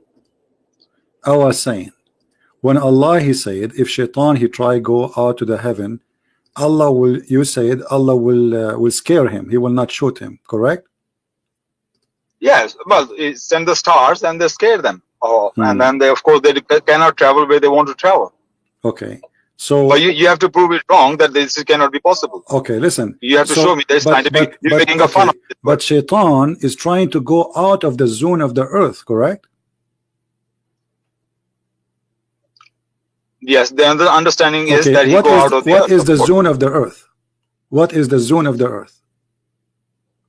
The earth have outside there are layers there, there are ozone layers there. All right. So is that the atmosphere? Miles out is that the atmosphere? Okay. So you are saying this is the atmosphere, correct? Yes, atmosphere of the earth. All right. Yes. So Shaitan, Allah will shoot him by a star, and you are the one who agreed. Everybody heard you saying that this is a star, correct? Star. That's right. Yeah. Okay. So as long you just agreed that this is inside the zone of the earth. So do you believe really that the stars are going also inside? Understand, I didn't say shoot him. No. Okay, hold on. No problem. Allah will scare him by shooting the star inside the atmosphere of the earth. Do you know how big the star? Did I say inside the earth? Why are you putting words in my mouth? You said the atmosphere. You said the atmosphere. The atmosphere is in the earth already. You know the star. Do you know how big the star? Satan is in the atmosphere. Listen. Shaitan is in the atmosphere, no problem. Look, Allah he showed us. Allah he pursue the Shaitan.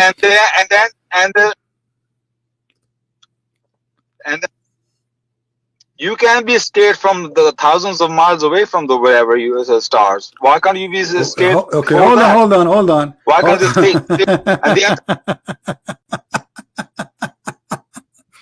Why are you laughing? So Shaitan, so Allah is scaring Shaitan by seeing a star miles away. I mean, he millions of years away. What are you talking about? Hello. You are the one who said that Allah will shoot at him to push him away, correct? Allah, when they go out to seek the knowledge, Allah throw the star, and scare them. That doesn't mean the stars are coming into the atmosphere of the earth. Of course, that's what he's saying. No problem. Listen. Nobody's saying that would be. Okay, listen. I will go with you. So Shaitan, he tried to earn the knowledge of Allah. Where is the knowledge of Allah located? Well, whatever the knowledge they want to bring to people. Hold on. You are the one who said, everybody heard you, that Shaitan is still in the atmosphere, correct? In the atmosphere or outside the atmosphere, it can be. I'm open. No, you said you are the one who said. You are the one who said that they are in the atmosphere. Yes or no? No. You say what is how? You say how big the atmosphere is. What is the atmosphere? No, you said he is in the atmosphere. We are recording. Don't do that again, Abbas. What's wrong with you? I did not say. No, you said you just said that. Everybody is laughing. You said that Shaitan is in the atmosphere, and you said yes, he is in the atmosphere, and you tried to explain to me the layers of the atmosphere. So now, and we agreed upon that, and now you take it off back. Look, do you want me to play backward the recording of the video, so people will laugh at you? If you're not going to have a do you want me to play back do you want me to play back the recording of your voice saying yes, he is in the atmosphere? Okay. Can you rewind it all the way back when I call you? And that's exactly what I said to you. I said they can go in the space, but not without the permission of Allah. No, you said the atmosphere. You said he is in the atmosphere. You said that. Do you see why I hang up on you? Do you see why I hang up on you? You are just like a kid. I'm really. You are not mature, Abbas. You are not mature. You are not mature. Okay, let's go back to zero. I will go back to zero. I will go back to zero. Where is the Shaitan? Is he in the earth or not? From the very beginning, I said to you, they can go out but without the permission of Allah. And then you say, how can they go out in the space? I said, well, where it says that they can't. That's what I'm saying from the very beginning. Now you're trying to corner me on the thing. Oh, so he's in the atmosphere. I say, yeah, it can be in the atmosphere. It can be in space, wherever they are. But they will be scared by those shooting stars. Allah will scare them. Allah will put fear in their heart by the shooting stars or the stars. Doesn't matter where they are. They could be in the space. So don't try to corner me on something which I didn't say. But you said that. You see, I'm letting you talk because people are laughing. Because people heard you saying that Shaitan, he cannot go out of the atmosphere. You are the one who said that. No, I didn't say that. If I said that, maybe I don't know if I said. I don't think I say that. I was answering you. Okay. You say, is Satan in the atmosphere? I say yes, in the atmosphere. That doesn't mean he cannot go out at all. That I didn't say that. Okay. So when Allah he says you cannot leave the zone of the earth without my permission, did Allah give the shaitan permission to go to heaven? If Satan, yes, Allah, if without Allah could give him permission, yes. I showed you that Allah he said to shaitan and to Adam, get down, you and your wife and shaitan, get down. That's right. Is that ban lifted? Yes. Is that ban lifted? No, they're going to be lived there. They're going to be lived there. That doesn't mean the Satan is not going to try to travel into space. And when he will try to travel in the space, Allah will scare them and he will come back. He will not be able to go further. So yes. So when Allah say get down, that's the 7th heaven or 6th heaven, wherever it is. So if you say get down from here, you could be in the 1st heaven, you could be in the earth. So this is all our imaginations. We cannot say for certain what exactly it means, but that's for sure. What is the point of this challenge, oh genie and the human being, get out if you cannot without my permission? We never heard a verse in the Quran saying that Allah gave permission neither to man or to genie. Can you show me a verse? Well, no, that's this. No, when Allah says you, if the point was they can never, Allah, the verse will say you can never. Okay, but I showed you. I showed you the interpretation. I showed you the interpretation, and the interpretation agree that this is about that until the judgment day, nobody will be able to leave the zone of the earth. No, that will ultimately that will happen ultimately, but it doesn't say. What do you mean? What do you mean ultimately? What do you mean ultimately? What do you mean by saying ultimately? That on the day of judgment, the earth will be destroyed, and everybody will. Allah, the souls will be taken out, and from now until the judgment day, nobody will be able to leave. Correct? Without the permission of Allah. Okay, but Allah never gave permission. That's why He sent Adam and Shaitan to earth. It's obviously Allah give permission. When He gave permission? When they're traveling in the space. That's what I'm telling you. This is one of the. So you're trying to explain how the Shaitan, how the Soviet Union get Allah busted. You say obviously Allah gave permission. This is what you are saying. Because obviously the Quran is wrong. Allah give permission to them. Where? Show me where it says Allah He gave permission. Allah gave permission to the infidels. No, this is for the yes. Anybody have knowledge? Allah give permission to infidels. What's wrong with that? They are His creation. They are all Allah's creation. In the worldly matters, you can be successful in the worldly matters, but on the day of judgment, they have nothing for them. So if you work hard, Allah will let you whatever you want to earn on the worldly level. Look, Allah even lets people kill their prophets. The bad people kill their prophets. It happened many times. Even children of Israel, chosen people of God, they were defeated by the pagan. Who is the one who make people kill the prophets? Allah allow it, or Allah He send them to kill them? This is how it is. Allah let this was a test for people. They do evil things, and for the prophet is a martyrdom. No, I'm asking you, who is the one who sent people to kill their prophets? You are changing topic, but I will go with you. Who is the one who sent his people to kill his prophets? Who is the one who sent that, Shaitan or Allah? Can you? I don't know what you mean by that. Don't tell me. You know. This is why you are not answering, because you're afraid. Who is the one? You said even Allah allow. You said Allah allow people to kill even His prophet. Did you say that? That's right. Yes. Okay. Allah allow it, or Allah He sent them to kill His prophets. Allah sent people to kill His prophets. Thank you, guys. Did you hear this? Allah He no. You said. I'm asking you. Did you say Allah sent people Allah to kill sent His people to kill His prophets? Yes or no? Okay. Show me. I don't know. I don't know. No, give me an answer. Don't tell me. Show me. Tell me the answer. Yes or no? I don't think so. That's true. That Allah sent people. Why not? To kill His Why is that true? Why is that true? What's wrong with that? If Allah He sent somebody to kill His prophet, what's wrong with that? Not to my knowledge that Allah sent to kill His prophet. That doesn't make sense. That's not the question. What's wrong with that? Let us say Allah He sent somebody to kill His prophet. Does that make Allah a bad person for you? It's like me sending to kill somebody, really good human being. Okay, so that's not good. That's evil. That will not be right thing. That will be evil. Okay, thank you, guys. Did you hear this? Chapter 6, verse 112. Chapter 6, verse 112. It says Allah is the one who sent those enemies to the Prophet? Read it. Allah, chapter 6, verse 112.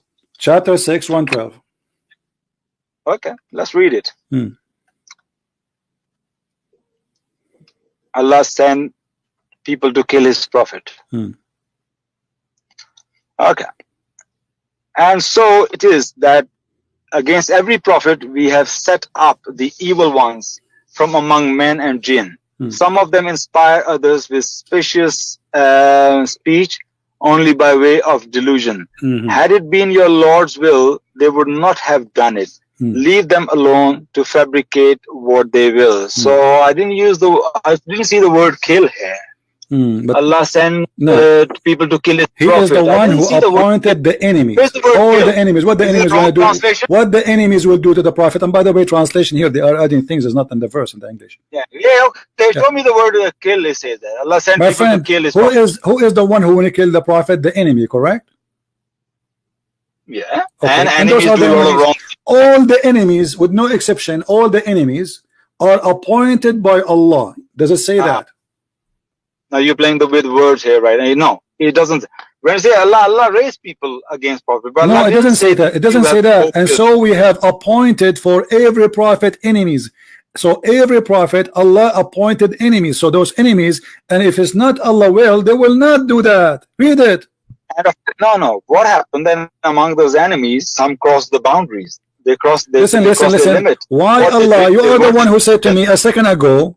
You said it's not right to do something evil to my prophets. You are the one who said that to me, correct? You said this is wrong. So why Allah is appointing enemies to his prophets, which is against what you said, that this is wrong. You said this is wrong. Okay. How I send somebody and I will appoint something against him. This is wrong. You said that. This is evil. CP, I don't know. People don't get it, but I just get you very well. You know, I can see you through very well. Like, you know, that you show the picture of that transparent hoor in the heaven, you know, X-ray. I can see you through like that X-ray.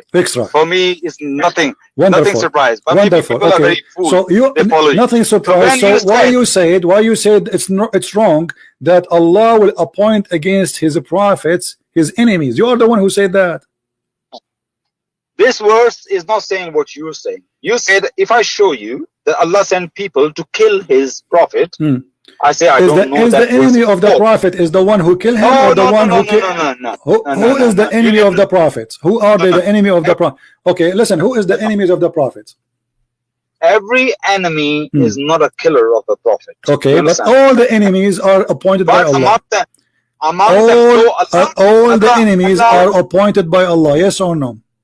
Allah is not sending them to kill the prophet. So, man. What you no. He sent them in purpose to hurt his prophet. You are the one who said. Everybody heard you. You are the one who said even Allah he allow people to kill his prophet. You said allow. Did you say allow? No. Yes, Allah, because Allah allow everything. Okay, guys. Allah he allow. No. Allah don't allow everything. Don't stop being lying. Because Allah he said nothing can happen except by his permission. Is that correct? His will. Okay, by his will. Okay, so when somebody kills his prophet, that is his will. What Allah let evil happen? If evil happen, Allah does not stop talking like rubbish. Is that the will of Allah or against his will? Allah, he says nothing bad happened to you, but it is the will of Allah. Do you agree? When Allah says nothing happened against the will without the will of Allah, that means Allah let it happen. That doesn't mean Allah wanted that to happen. Okay, but here we have Allah appointed enemies to his prophet from shaitan and from mankind. Does it say appointed? Yeah. Okay, what appointed mean? Explain to me. Your English better than mine. What appointed mean? Appointed here means Allah let the opposition. No, that's a lie. Appointed doesn't mean he let. It's mean he hired them. No, it doesn't mean that. Are you stupid or what? Are you stupid or what? Appointed mean he let it happen or he hired them. Show me the word appointed here in Arabic, please. But you don't know Arabic. It's very important. Well, I have my sources. I have my sources. Seriously, I have my sources. Go ahead, Baz. Go. Read it in Arabic so we can laugh. I want to hear you. Okay, 6:112. وَكَذَلِكَ جَعَلْنَا لِكُلِّ نَبِيٍّ عَدُوًّا شَيْطَانًا الْإِنسِ وَالْجِنِّ يُهْوِي بَعْضُهُمْ إِلَى بَعْضٍ Stop, Abbas, people will laugh الْقَوْلِ. at you. Come on, come on. This is embarrassing. What are you doing?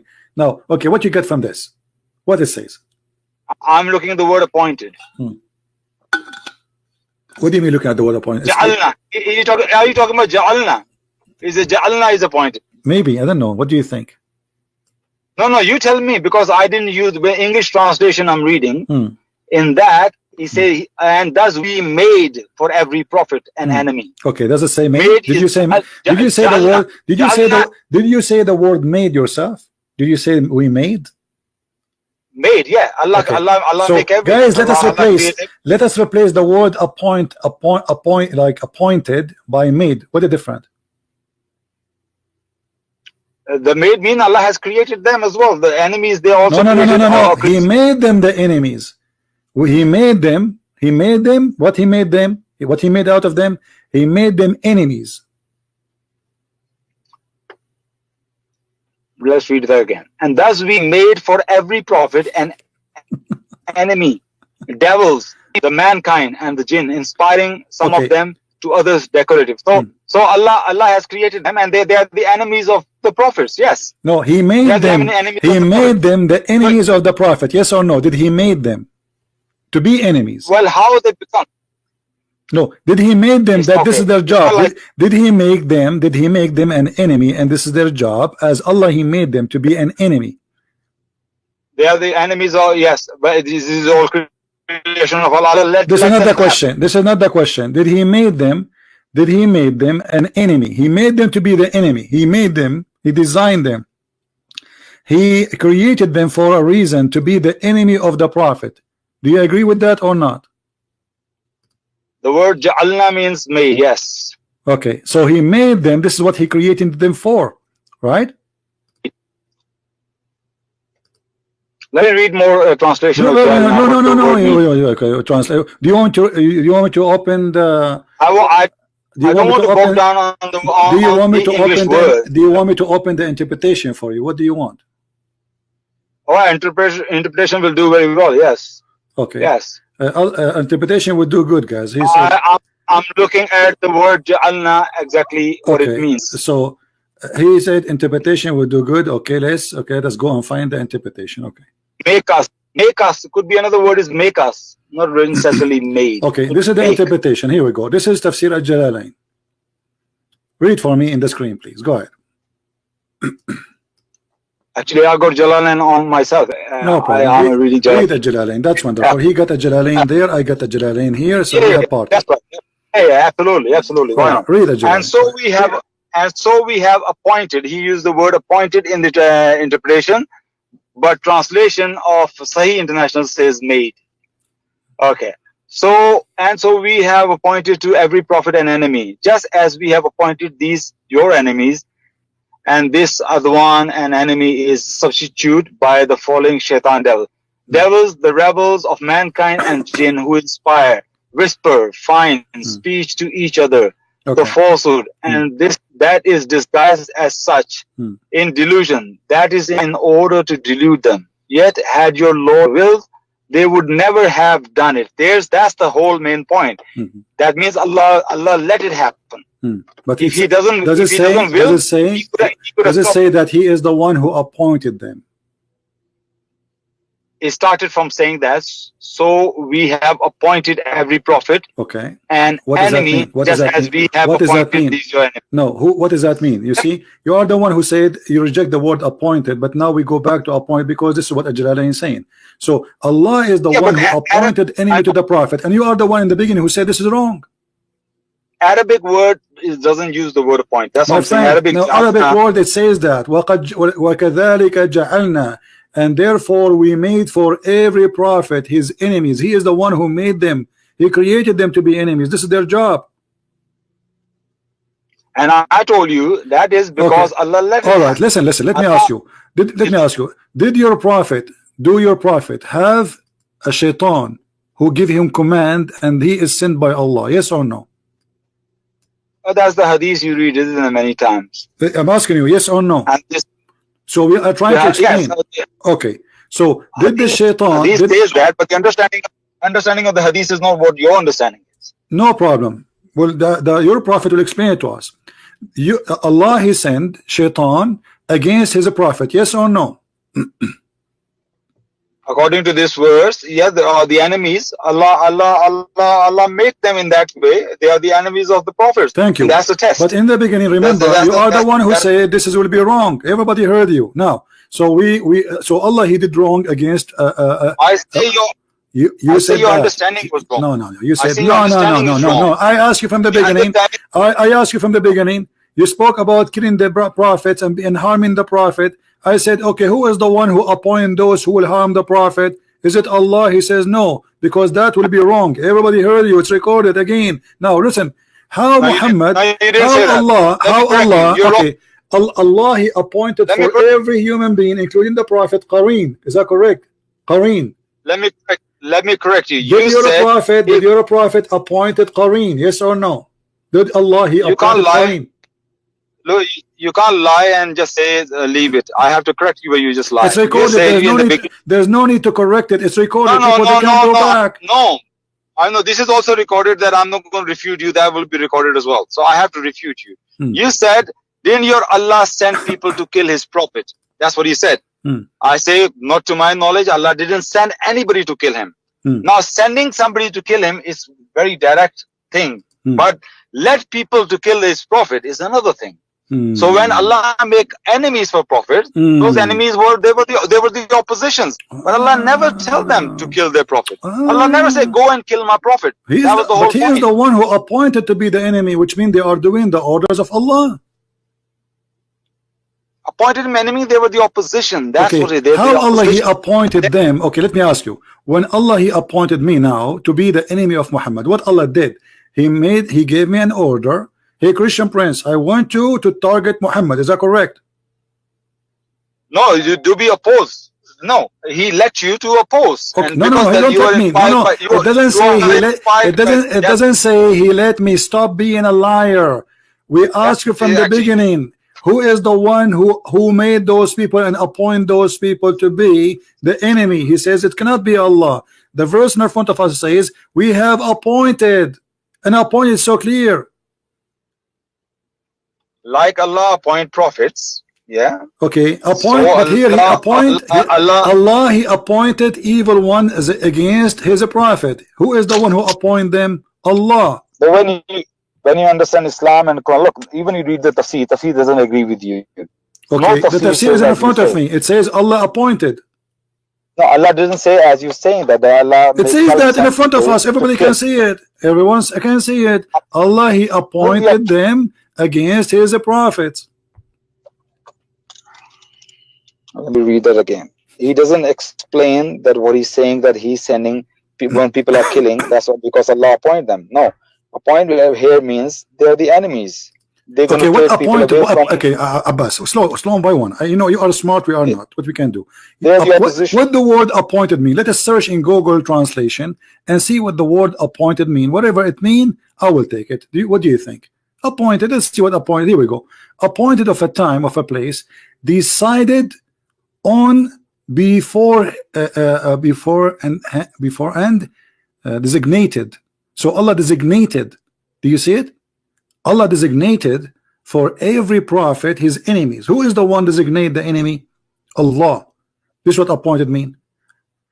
English is not my first language. English is not my first language. I search in Google. Huh?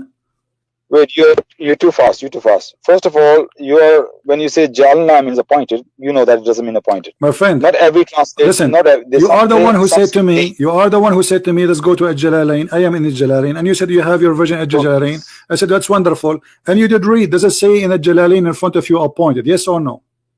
In Tafsir, where the Sahih International say made. Okay, and my friend, Yusuf Ali say does it say okay? So Allah, when we say Allah, He made for every prophet his enemies. He's not talking about the creation of a human being, because already a human being created long time ago. Allah created supposedly genie and the human from the beginning. That's it.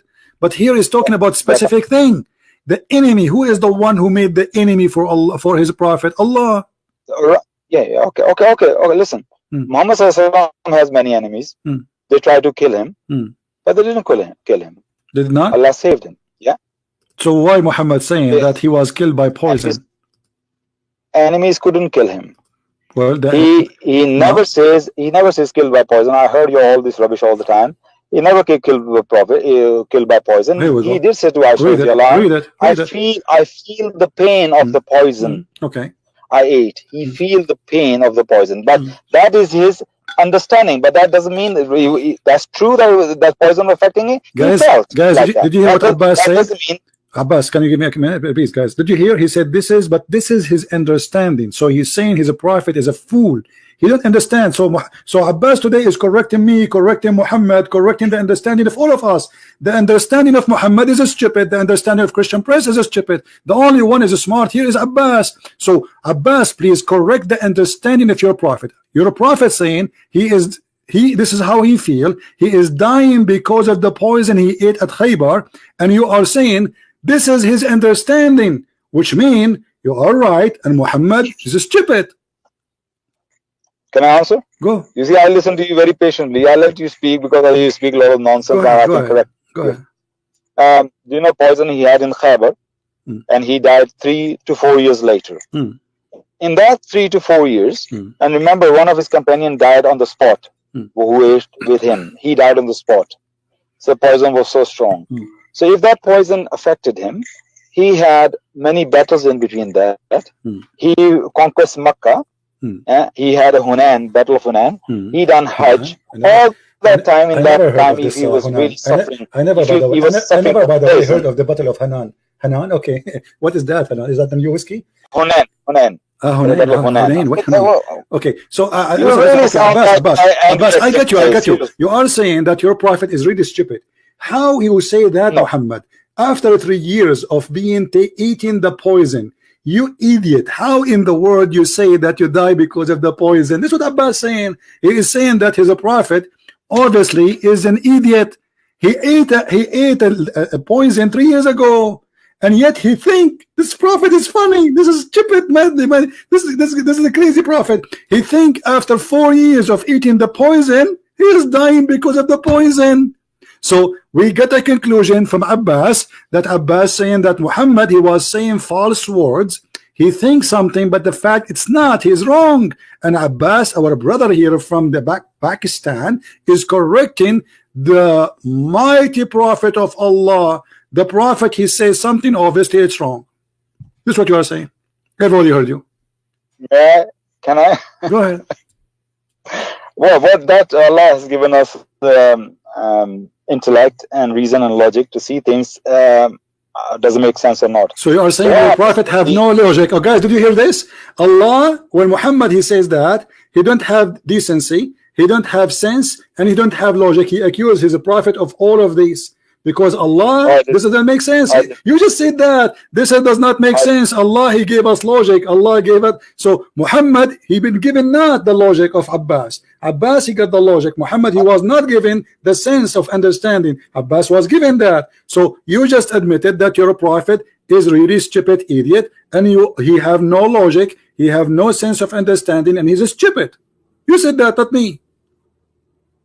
No. What I'm saying is, when I analyze everything, the time of he ate poison and the time he died, in the middle he was perfectly fine and healthy. So what happened then? So I come to the conclusion, and I'm sure you're not going to like it, that this hadith is dubious. This hadith, but this is Sahih Bukhari. And Sahih Bukhari are all not even Sheikh Albani. You see, a second ago you never mentioned anything about the hadith, but now after we got you busted, humiliated, because you humiliated your prophet, now you have to jump to the last try, the hadith. There's something wrong with the hadith. I didn't say any of that what you said about the prophet. Just go. I have enough comedy for people who want to record the videos and they will post it again. The last solution, the last thing is, let us talk about the hadith. The hadith is not good now. The hadith problem, brother, this is the hadith. This is Sahih Bukhari. This is Sahih al-Bukhari, the most authentic book for the Muhammadan, the follower of the pagan religion of Islam, the black stone kisser prophet. You see how they insult their prophet? He is correcting his prophet that he's a prophet, he have no understanding. So look how where we jumped.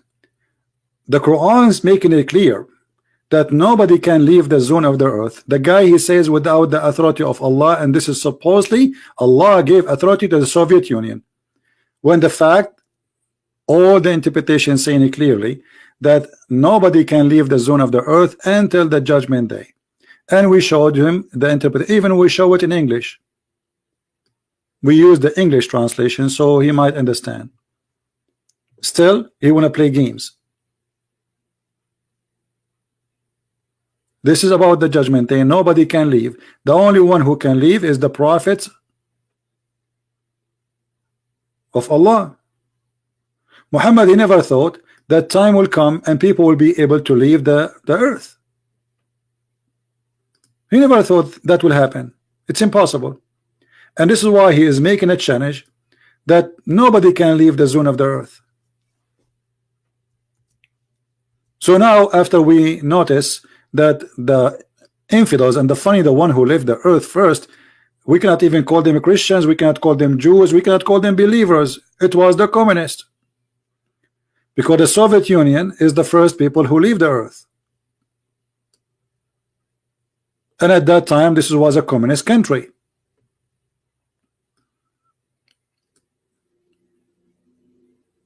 So when Allah he says nobody can leave the zone of the earth, he is saying clearly that we made the sky protected roof and nobody can leave this earth.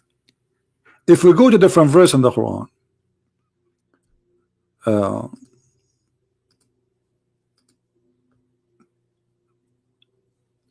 Muhammad, he imagined the earth as a flat land surrounded by mountains, and that mountains is like a fence.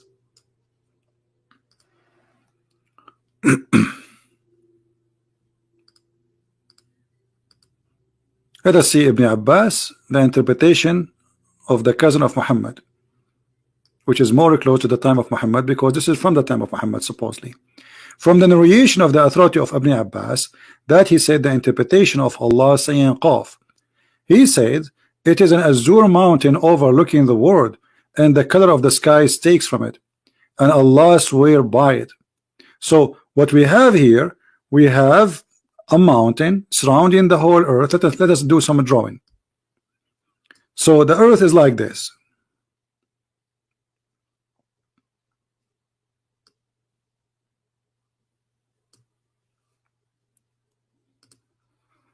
This is the earth,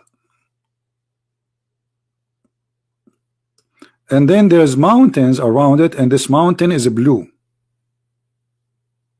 from all corners. We need to make a three-dimension wall, and this wall is blue. This is why we cannot see it, and the sky is taking its color from this blue azure mountain, as you see in the screen there. Where the sky taking its color from? From this wall, which is mountains surrounding the earth. So we cannot leave the zone of the earth. Why? Because we have mountains as fence. And we cannot leave the zone of the heaven, because why? We have a protected roof. And if somebody try to leave the zone of the earth or the heaven, Allah will shoot him. And this is simply what the Quran is saying.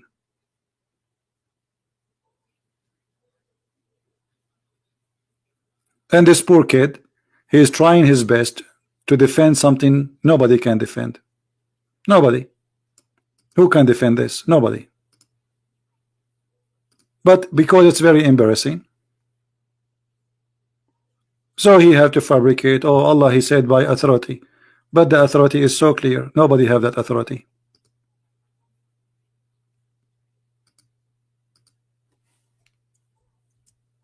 Nobody.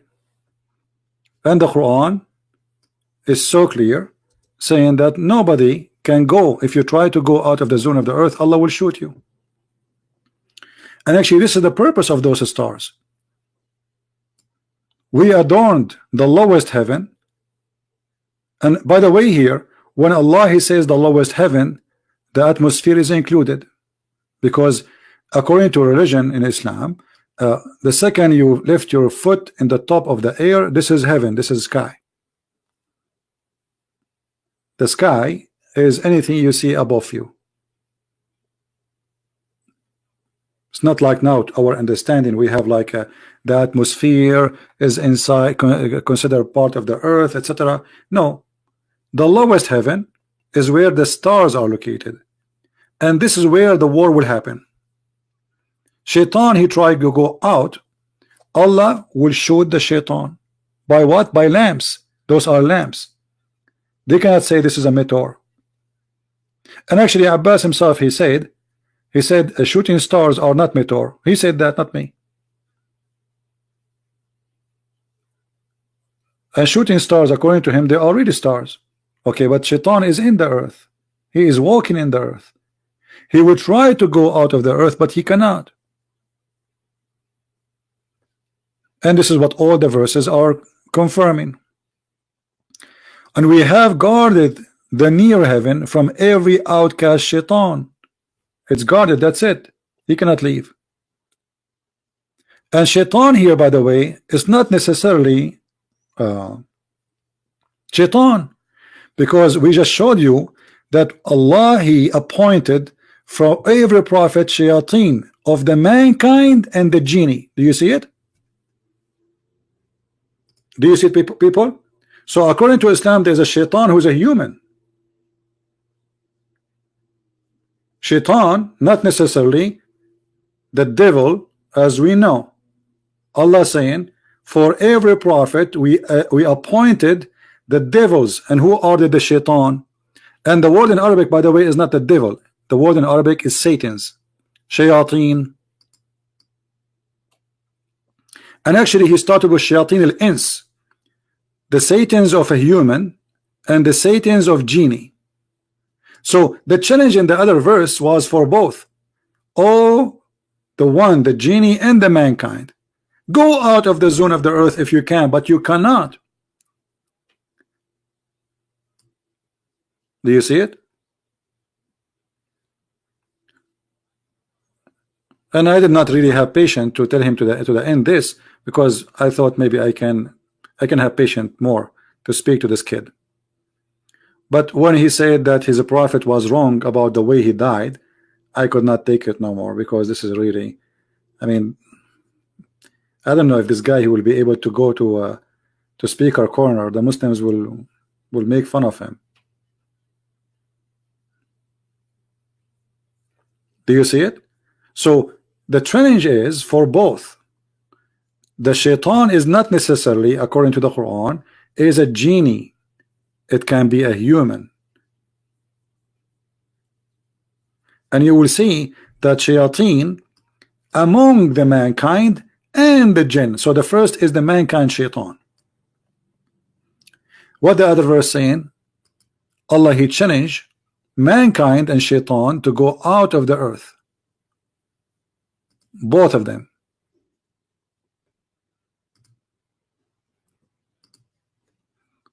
Where is the verse? Let us go there. Too many pages open. You cannot even find what we are talking about. Let us go.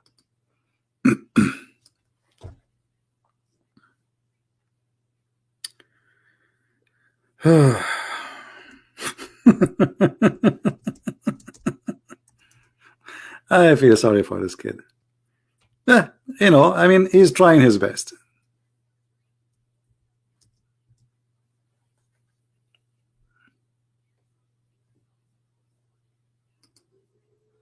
That was a challenge, actually. That was not, I will give a permission. O assembly of jinn and man, if you have power to pass beyond the zone of the heaven and the earth, then pass. But you will never be able to pass. And then he says, except with my permission. So if he gave them permission, so why he is making a challenge? That will be stupid alone, right? Do you understand me? If already they are flying, so why you are making a challenge to pass? Do you understand, people? Abbas saying no, Allah he gave a permission, but he is saying if you can pass, but you cannot pass without my permission. So if they have a permission, that would be stupid to say to them pass, because already they are doing it. But you cannot, he cannot come to reasoning with those people because they are just trying, desperately trying to defend. Nobody want to use his brain. Imagine I say to you, you cannot drive my car without my permission, but you are already in the highway driving the car, and I challenge you saying, and you will not be able to do it. Not only I shut up, and you will not be able to do it without my permission, but he is driving in the highway already.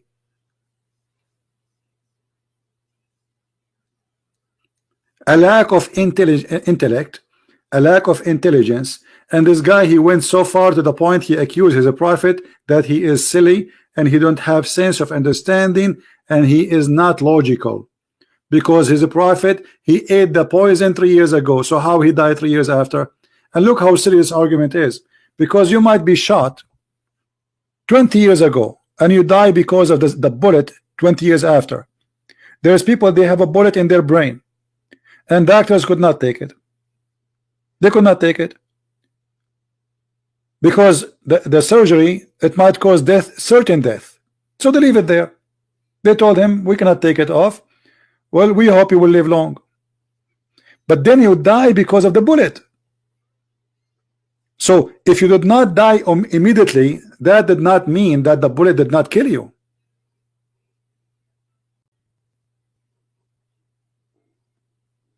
He died by the poison. And if Muhammad, he says I died by the poison, who are you to tell him no, you are wrong?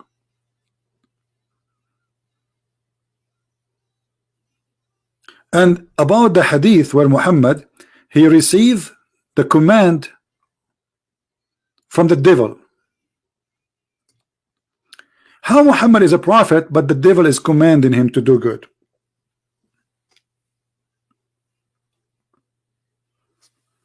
Any Muslim can explain to us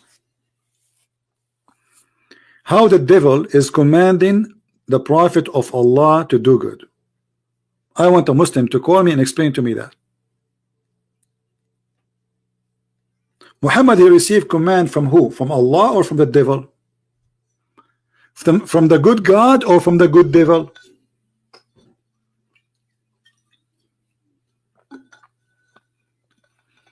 Anyone can tell me? Muhammad, he received commands from the good God or from the good devil?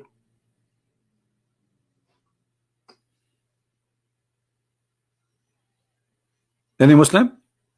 The hadith in front of you saying that Allah appointed for every human being a genie, a devil, shaitan actually. And the companion, they said to Muhammad, and to you too. And guys, do you see when this guy, he says that Allah appointed, does not mean he is the one who designated them. Allah, he created all mankind. No.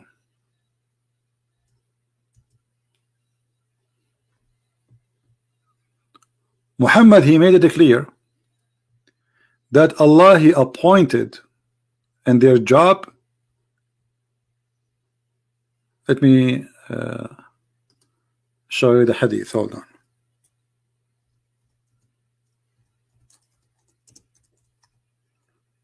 This guy is a poor guy. He have no idea what he's talking about.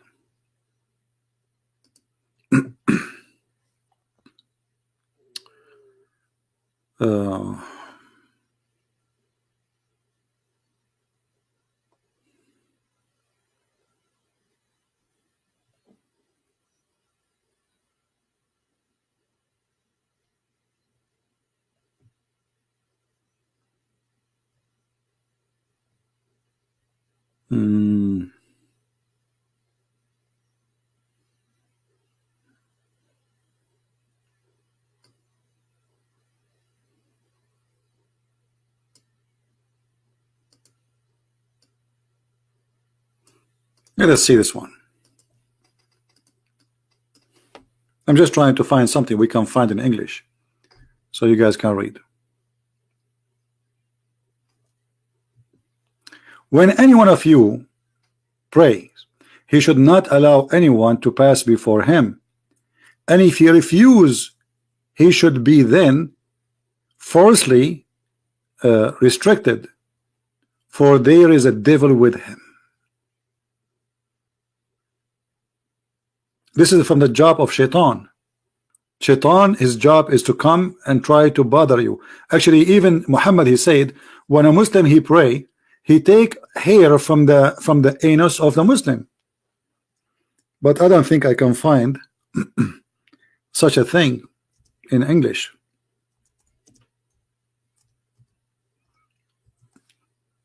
Let us see.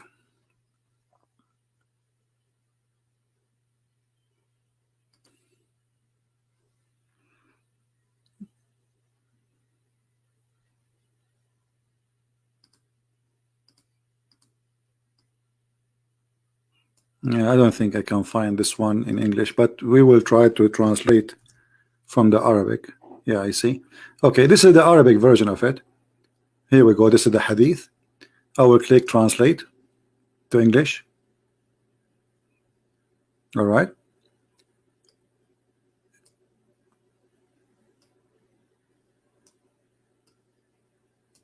The devil come to you when you are in your prayer.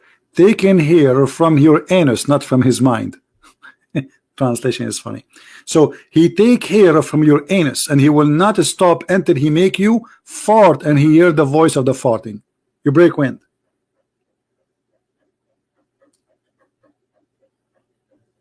You believe it?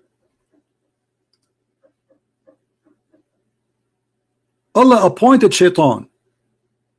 And this is why you see Abbas now, if you take a selfie for his anus, you will find no hair there, because if you pray 5 times a day all his life, I mean, how many hair he lose a day? And how painful to be a Muslim. Because do you know how painful to take hair from your ass? Try it. I don't know. I never tried that, but I know that if you take hair from your skin, it's very hurtful. So imagine you are taking hair from your anus.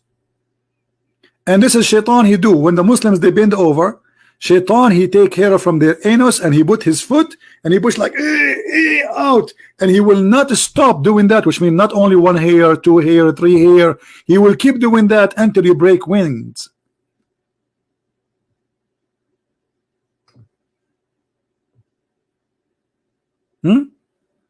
This is Islam.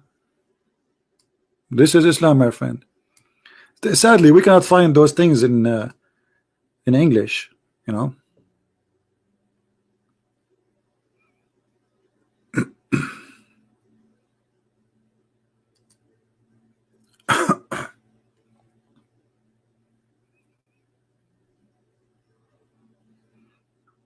Now look here, they have it a decoration. Look at this. I found here they put face. قل أرأيتم أن أتاكم الشيطان بغتة أو جهرا blah blah blah blah blah blah blah blah blah blah blah blah. What is that? This is a chapter. It's called the chapter of the anus. We cannot find this in the Quran.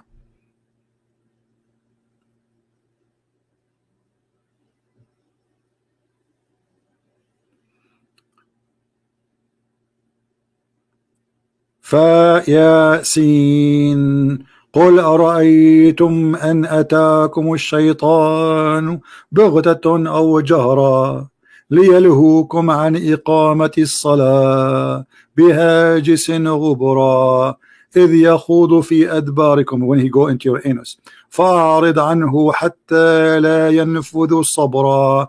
So stay away from him, otherwise he will lose his patience. كي لا يكسفنكم الشيطان فلا تقعد بعد الضر تتجبر. I don't know what is this. What the heck is this?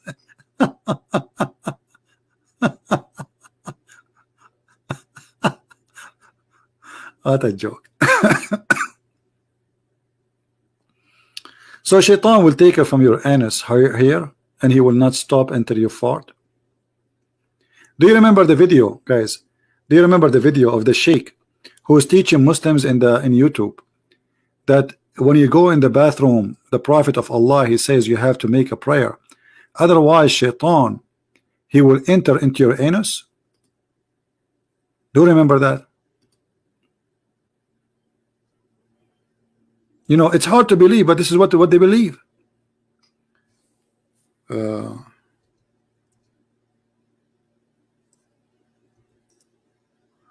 I don't remember what the name of the video was.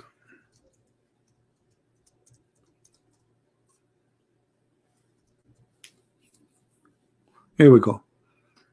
This is the video. You can search for this video here. I'm not going to play it. Islam, Satan farts. The guy in the video, or you can maybe you find the original video. I don't know. I don't remember what was the original video was about Satan farting. But it's not really about Satan farting. It's about Shaitan fart, and about Shaitan, he will go inside your anus and he will block it. Find the original video. If somebody have it, you can post it later in the comment. And actually Muhammad, he said clearly that Shaitan, each time he hear the prayer of the Muslims, he start farting. You see the Muslim trying to convince us of science and the Quran, etc. But they will not show you this.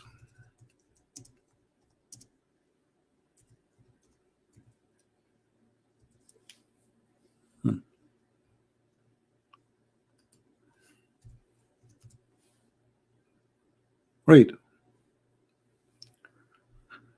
When Satan he hear the calls of the prayer, Allahu Akbar, Allah, he turn back and break winds. You know, if you think about it, like Abbas, he was talking about, this does not make sense. That's not logical. The guy, he ate the poison and he died for years after. But this makes sense to Abbas. This makes sense. I mean, isn't it obvious? You go around the Kaaba, it smells so bad. This is why you see two soldiers there. They have perfume and they keep spraying. They have a spray in their hand, the one they use in the bathroom. Because Shaitan is all over. He's pissing there. I mean, he's farting.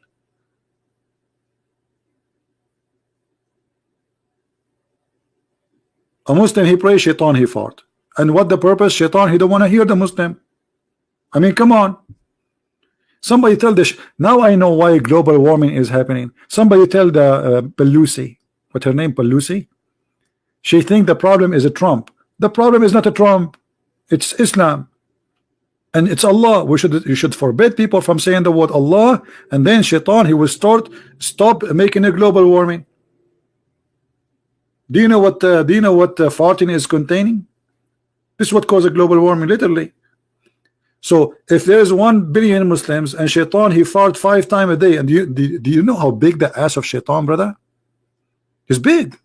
Shaitan ass is big.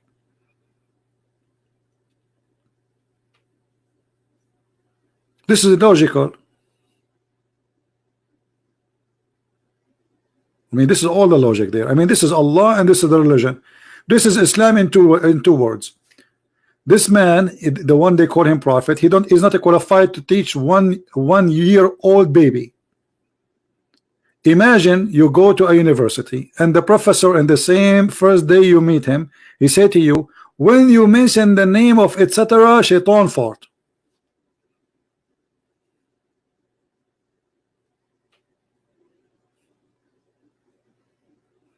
Even Nancy Pelosi will not believe in that. Nancy Pelosi will believe in that if you say Trump. And I think Nancy Pelosi, she fought when she heard the name of Trump. She lose control of his stomach and her belly. What is this? This is God, this is religion. Who want to convert to such a madness? The sun set in the murky water. The stars are shot. They shoot a human being if you try to go out of the earth. You know, and suddenly Abbas, according to Abbas, Allah, he gave a permission to the American, and the funny, Allah gave a permission to the American and to the Russian to go to the space, but not to the Muslims.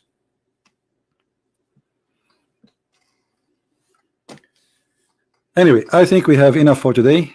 Did we have a good time, guys? Always when you see a title in my video disappear, because I don't keep them, but what you need to do, try to search for the same title like 2 hours from now or 3 hours from now. It takes time for YouTube to process the video. So then there's people who would download the video and they will post it. Subscribe to those channels, all of them, and so you will find the video. All right, like now there's many names, like there is Revelation, there is there is many of the good guys here. They are doing great job to download the videos. So subscribe to their channel. All right, and whatever you miss, you will not miss. And usually I update the link in my Patreon. All right. So because people, they come and say, where is our videos? Where are they gone? Where, like, we have a video, we don't see it no more. And you know, I just remember actually one of I think Revelation, he did that. You remember last time Abbas, he called me, and Abbas, he said he did not say that he said because they are arrogant.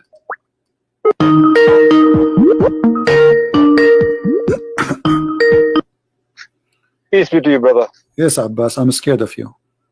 Yeah, well, you block me all the time.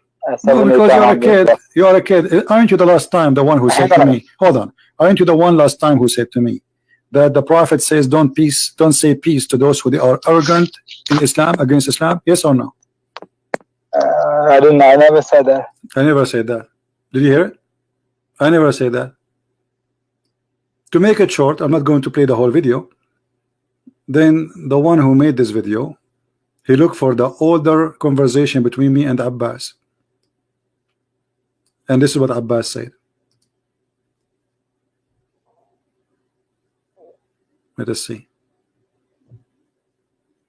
Yeah, two series I read. In the two series, okay, is this people come from, I think. All right. Okay, what those people did? Did they throw rocks at your prophet? What they did? They came. They were leaders. Even they were two brothers. What they did? And what they did? What they did? Back. One of them came back. He decided to become Muslim. Okay. And so what? So did they do any harm to your prophet?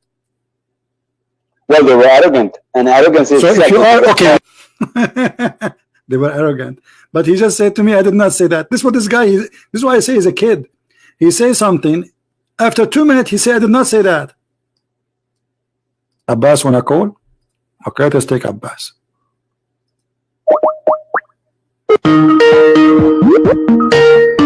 I did not say that. Peace be to you, brother. Yes, Abbas, I'm scared of you. Yeah, well, you block me all the time.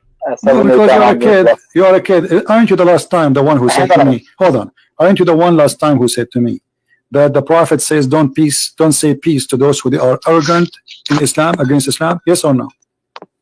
I don't know. I never said that. You never. I never said that. I never said that. Oh boy. Somebody wanna call me? Well, how I can find his name? Yeah, he have to give me his ID, not just a name, because in Skype, my friend, there's tons of people have the same name. You know, do you know how many hundreds of millions use Skype? So how you will know which one?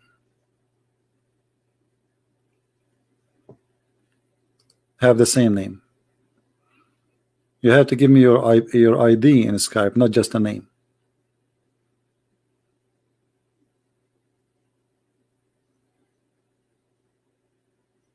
I searched for the name. I found 3. At least, actually, you know what 3? You click at more, you see more and more and more. Like, look how many. Man, there's hundreds with the same name.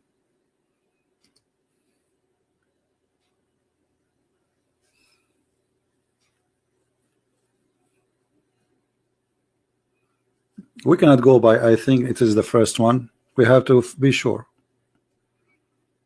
because we text people, we call them, and then we find that he have no idea.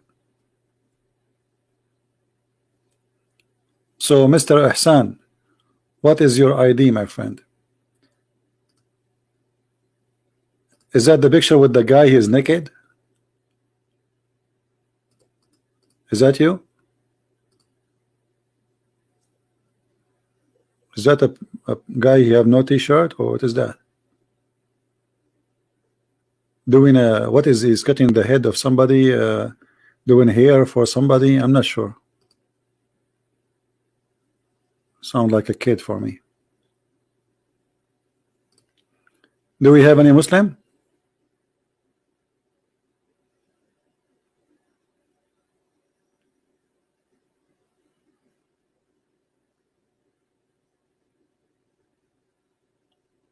Any Muslim here?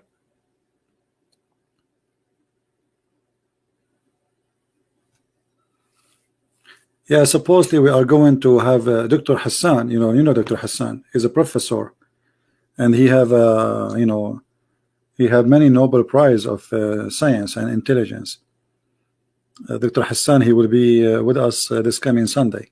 So get ready for additional comedy show. This guy, he's far beyond Abbas. He's more smart than Abbas.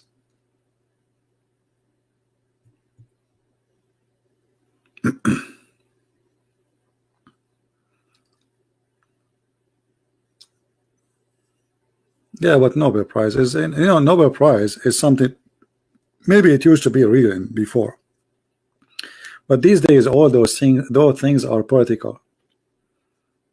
Like old days, there's people who really deserve to have such a prize, but then by time this became political. Like Obama have one. You believe it? Obama have Nobel Prize for what? What exactly he did? So this is garbage anyway.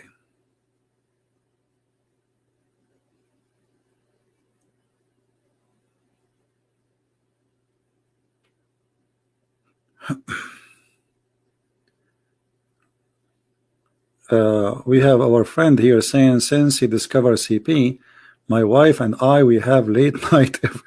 So are you going to blame late sleeping because of me now? Here we go. Now he will go back to work tomorrow every day, and you will say to him, why you are he will say, it's not me, this is ZB.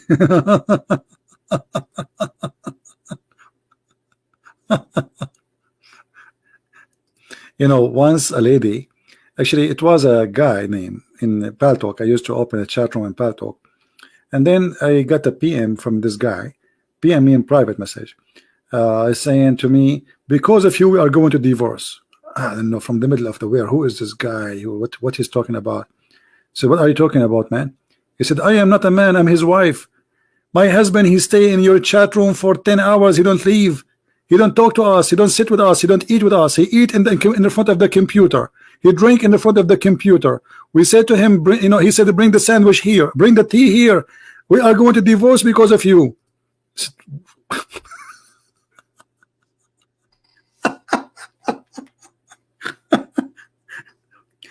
So anyway, I told her, okay, later I will speak to your. So I spoke to him. I said, listen, you're allowed every day, maximum of 2 hours to be in my chat room. After that, I will bounce you.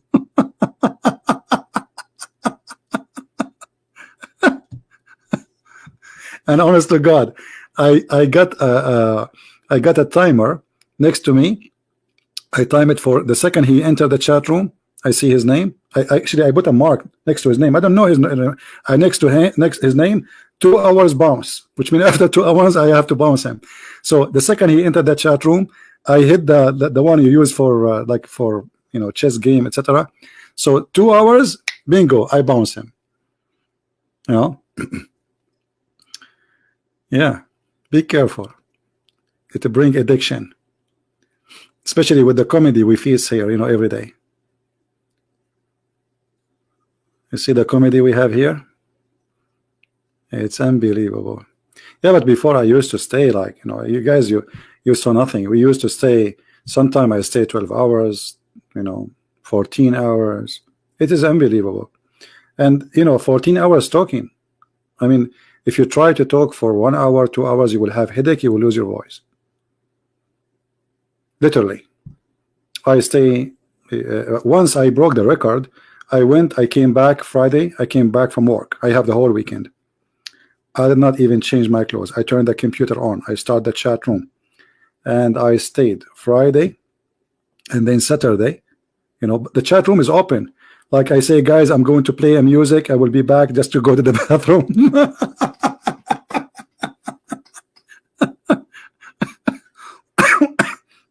People go to sleep. They come back. Still a Christian prince debating Muslims.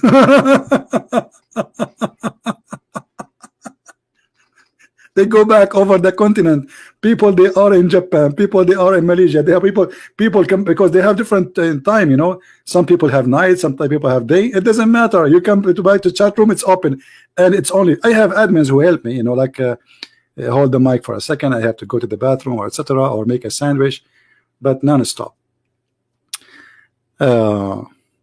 Anyway.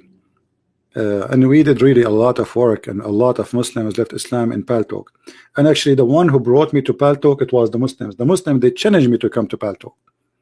If you are a man, come to Paltalk. So I said, okay, I'm the man. The reason I wrote books, it was the Muslims. They said to me, if you are so much knowledgeable about Islam, how come we never heard that you have a book? So I said, okay, let's have a book. The Muslims is the one who said to me, I will challenge you to make a video on YouTube. I said, okay, let us make YouTube.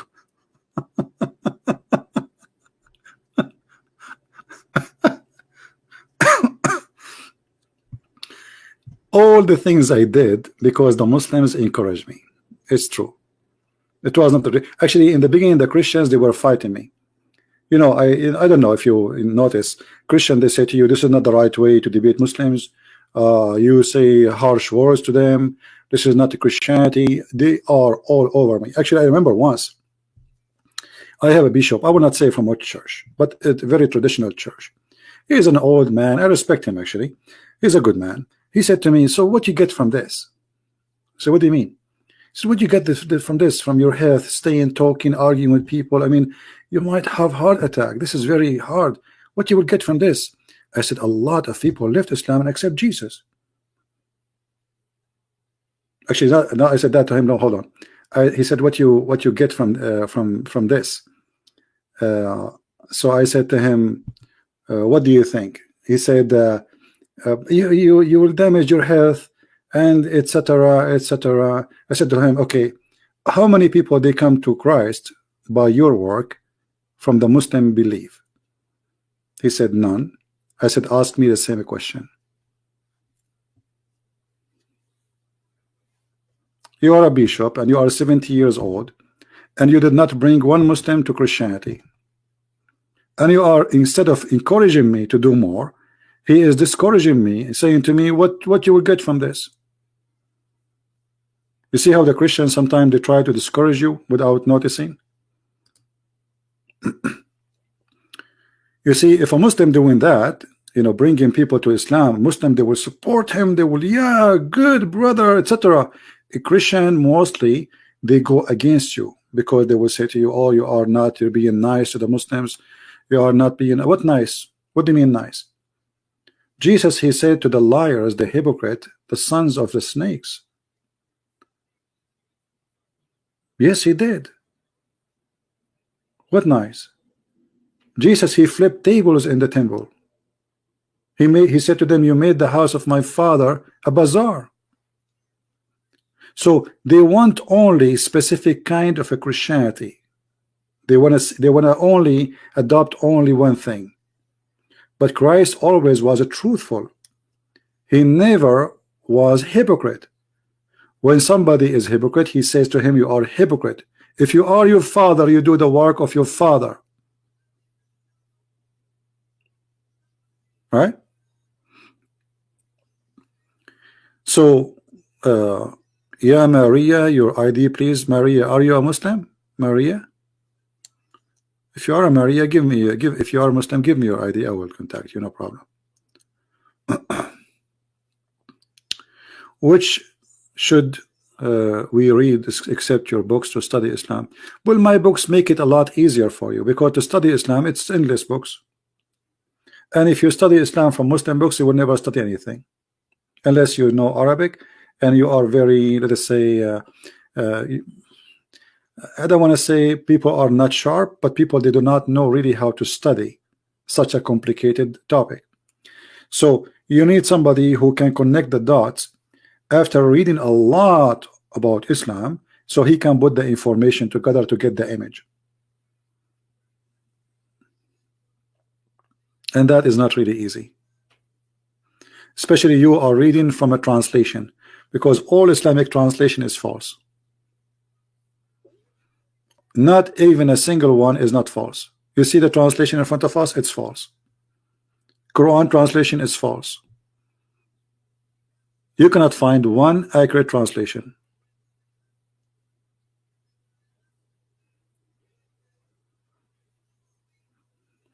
And the translation, most of them, they are meant to defend.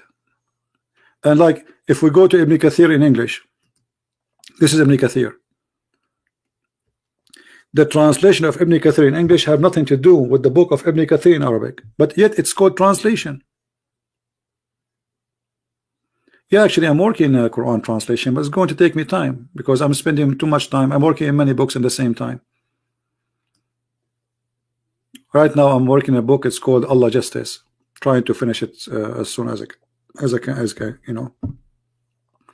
Are you a former Muslim? No, I never been a Muslim, not even for a second. I'm too smart to be a Muslim. Not even when I'm a baby. To be a Muslim for 1 second,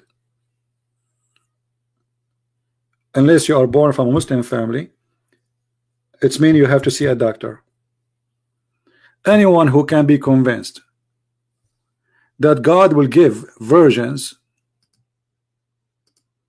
because you believe in him, obviously that person is an idiot. Isn't it obvious that this is stupid? To believe in God, he will give you women to have sex with them.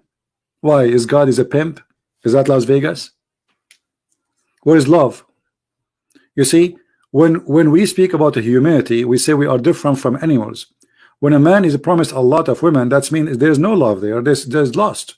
This is just about sex.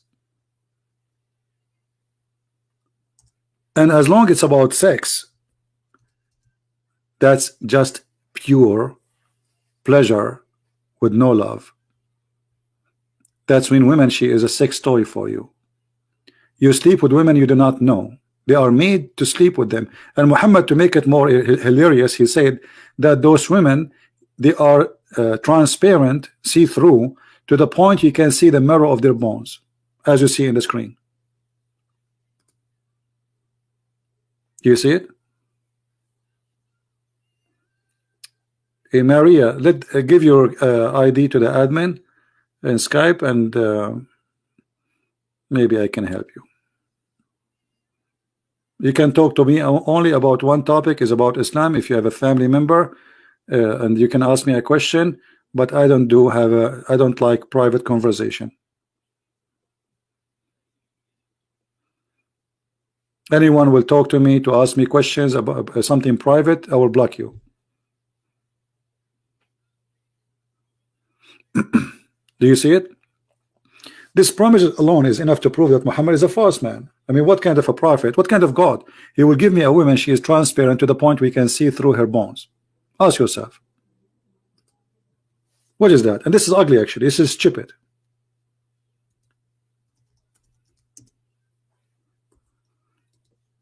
Imagine I come to you and I have an image in my hand, and I say, if you believe in me, I will give you this kind of woman. And what kind of woman you will give me? Let me show you what kind of woman, brother. Yeah, okay, show me. What? Here we go. This is the woman I will give you. A brother. This is even disgusting. This is stupid. But because Muhammad, he knew the Arab, they are possessed with white women, so he exaggerate about how white they are. They are so white to the point you can see the marrow of their bones. But that is disgusting. This is not something beautiful. You know what I mean? I don't know how many of you will convert to Islam now after you see this. Look at this position. Unbelievable. Oh, look at this one. I'm getting sweaty now. It's not good to be single these days. Oh boy. I think I'm going to replace it because I feel like converting to Islam now. This is too. Look at this one. Oh boy. Oh man. Oh, it's winter. It's cold here, but it's getting really hot. This is what the prophet he promised. This is exactly what the prophet he promised. Read it. Read it. I'm not making things up. This is exactly what he said. He said they are transparent. You can see the marrow of their bones. I'm not making things up. This is a prophet of God. Those Huris, they are so beautiful. And okay, what makes them beautiful? They are so beautiful to the point they are transparent. You can see the marrow of their bones of their legs. You have to be really crazy to believe in such a cult. You have to be a person who suffers from mental illness.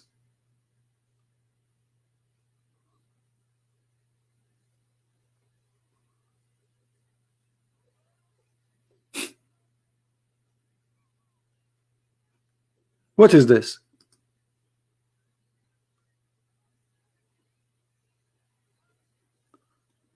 Furqan al-Haq. Yeah, al-Furqan, yeah.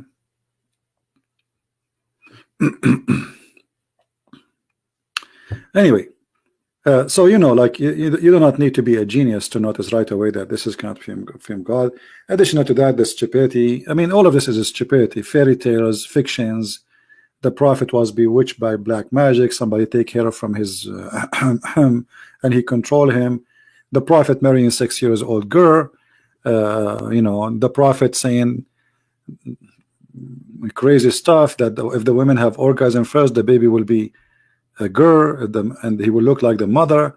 If the man have orgasm first, the baby will be a boy. The sperm of the man coming from the backbone. The women have a sperm coming from the top of her ribs. I mean, this is crazy. You do not need to be. I mean, you do not need a Christian prince to prove to you that. This is easy to see how stupid this cult is. And look here, you know, you will have 80,000 little child in the heaven of Allah.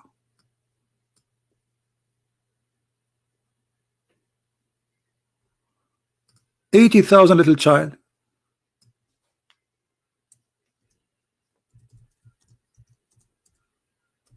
Child abuse, like the prophet will marry a child.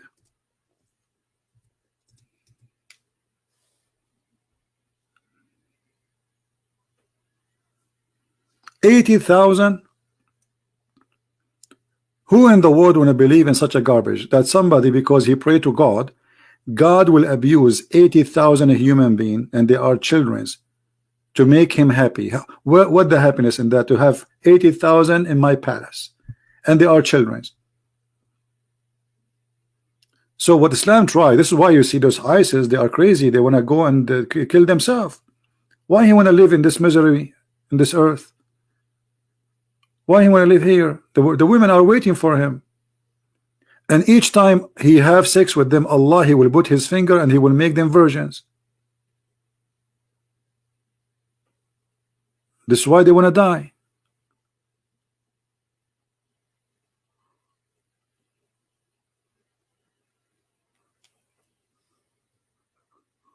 All right. What do you mean, show me that picture? Just search for women X-ray in Google, you will find it. Muhammad, he is the most dangerous person ever in history. Because of him, the earth now is boiling, and this earth is going to go to a chaos.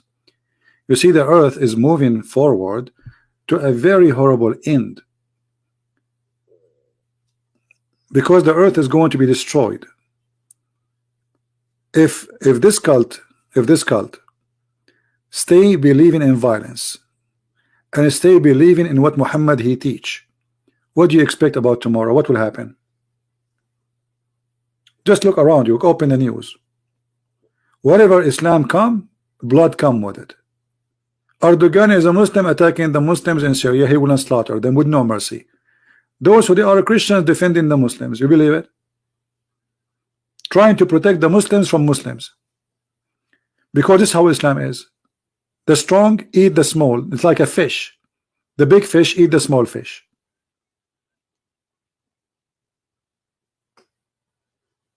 War in Saudi Arabia, war in Yemen, war with Iran, war with Afghanistan, war with, I mean, name a place.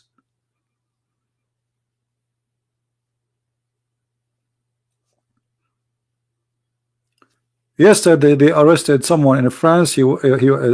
Some group, they are planning to do the same as 9/11, but in France. The day before it, they arrested a woman.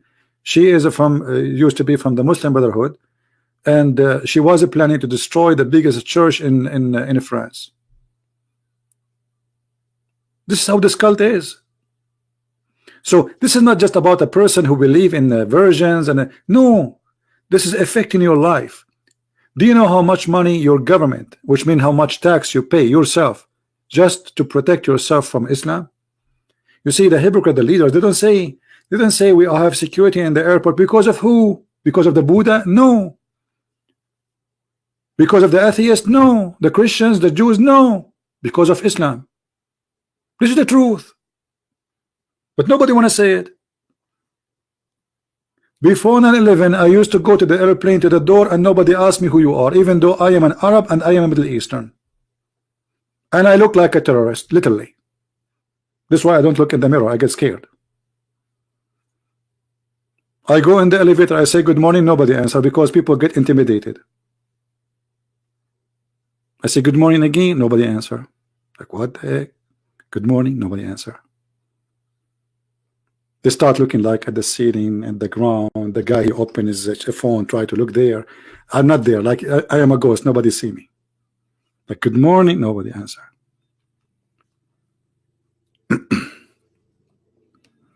So because of this cult, it's affecting your economy, affecting your life. Imagine how many $1 billion we spend just for airport security, which can build the schools, can make your street better, can make your life better. This is from your money. You pay for it. Doesn't matter what country you are from. Go and look a country like Indonesia, very beautiful country, amazing country. Actually, it's one of the most beautiful countries in the world. Look what Islam did to this country.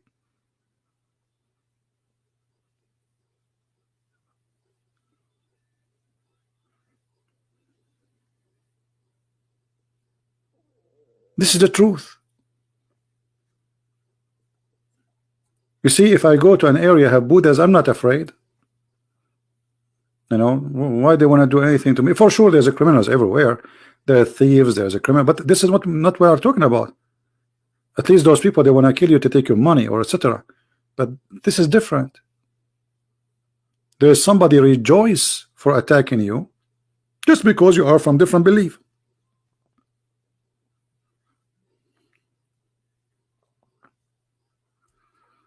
Yeah, look at Iran. Iran used to be the Persian.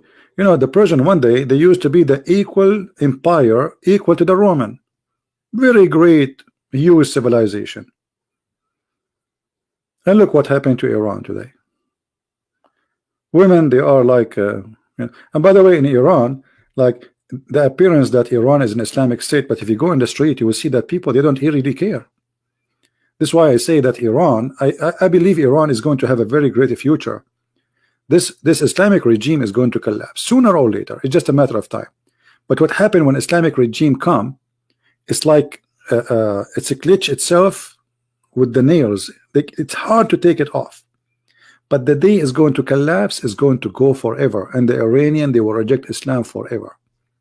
This is why I say the best way to make Muslims leave Islam is Islam. You see, when ISIS took over in Syria, many Muslims, they said, okay, so what?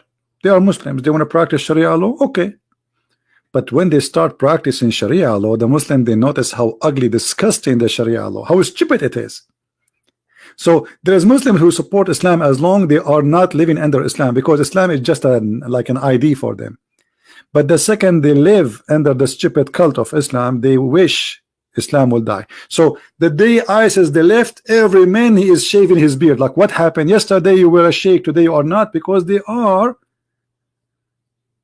now desperate to leave. They don't want this cult. This is why the Kurdish, this is why the Muslims in Syria, they are upset from the Kurdish. Tens of thousands of the Kurdish, they became Christians. Because ISIS showed them a new image which they did not notice. Those Kurdish, all what they know about the Prophet, he was a wonderful man, the Quran is a good book, you know, respect your parents. Okay, they are his born as a Muslim, that's it. But they don't know much. But when Islam came, the real Islam came, and the real practice of Islam came, and this is ISIS. You see those who say to you ISIS is not Islam, they are a big fat liars. Name for me one thing ISIS did Muhammad did not do. You cannot find. Muhammad, he ripped a woman, she is over the age of 80, her name is Qurfa, into two pieces by tying her into two camels. Muhammad kidnapped, Muhammad he raped, Muhammad he steal. Even Muhammad was accused of his followers that he stolen underwear. At that time there was really not really underwear, but this is like under clothing. You can say, you can call it underwear. And the funny, Allah, he made a verse in the Quran saying it's not for a prophet to be an underwear thief. Okay, where is the underwear? Until now this underwear is missing. And they are fighting about what? They are fighting over a theft, which means already those the Muslims now are fighting with their prophet. Who took this underwear? And the underwear was a theft. They are fighting over the theft.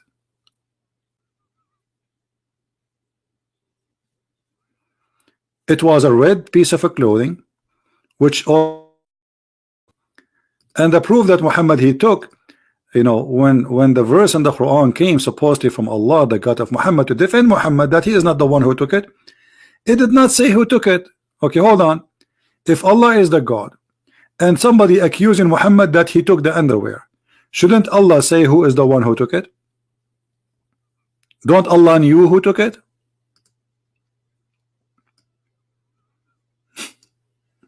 You know what I mean? So either Allah is not God, he do not know who took it, or Muhammad is the one who took it. This is why he could not say it, you know, this is the one who took it.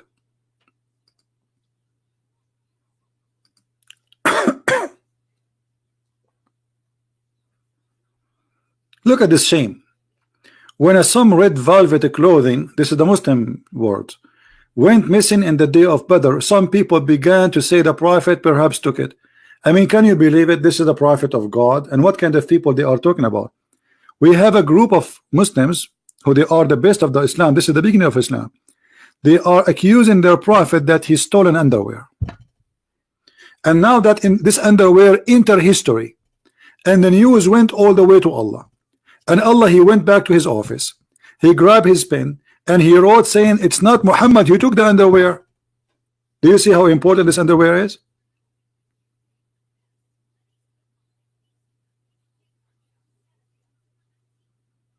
Do you see how important it is? To the point Allah is talking about it. And then Allah he says it's not the prophet who did that. It's not for a prophet to steal. The whole thing is a theft. Secondly, if it is not Muhammad who did it, why Allah don't say to us who? That will be a miracle.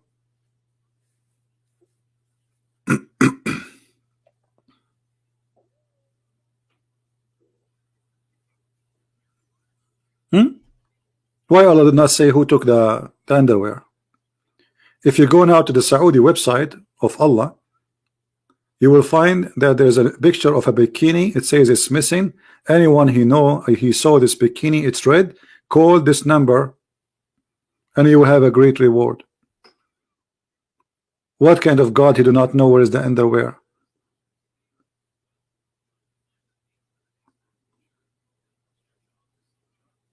He do not know. It's missing. Yeah, unsolved case. Call Sherlock Holmes, whatever his name. God, he do not know where the underwear. So you know, God saying it is not Muhammad who took the underwear. Why you don't tell him who took it?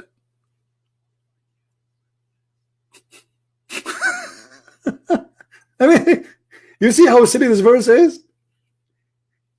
That will be good if Muhammad he told that Allah told me who took it, and then they go to his house and they find it. But he did not do that, because obviously it is Muhammad he took it. The piece of a cloth, it was there. They stole it from the Arab, and now they are accusing Muhammad that he is the one who took it, and now Allah getting involved. Can Allah is all knowledgeable?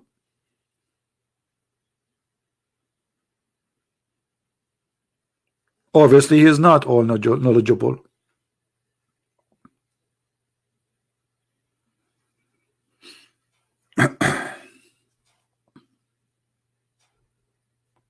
This verse alone is enough to prove that Muhammad was a savage man and Allah is a fake God.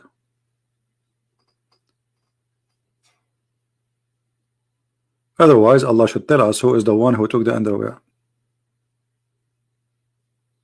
If Allah did not want to tell us who took the underwear, he have to explain why. He's a thief. He's against Allah, supposedly. Why Allah is covering for him? Maybe Aisha took it?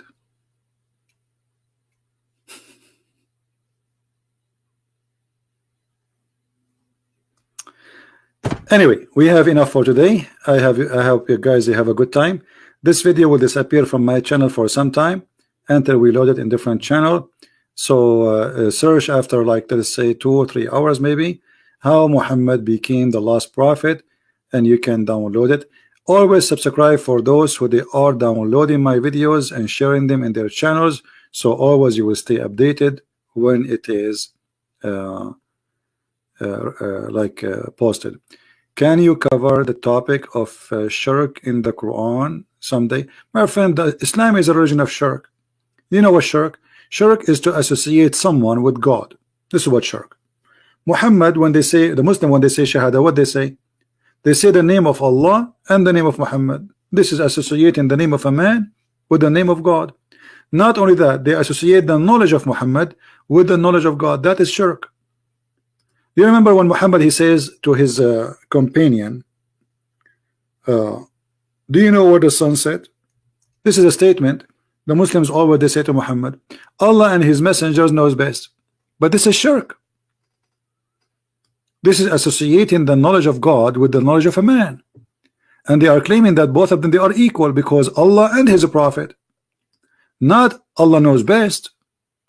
If Muhammad he learned from Allah, then Muhammad should not accept the Muslims saying Allah and his messengers knows best. He should say no, only Allah knows best. But look, Muhammad he never refused people saying to him Allah and his messengers knows best. All right, just having two being together is a sentence in isn't it a shirk? No, it is because you're associating the knowledge, the ability of a man with God, and you are witnessing for a man and God in a one sentence, when you should only worship only Allah. And let me show you the Jews fixing the stupidity of Muhammad. Let me see if I can find the hadith.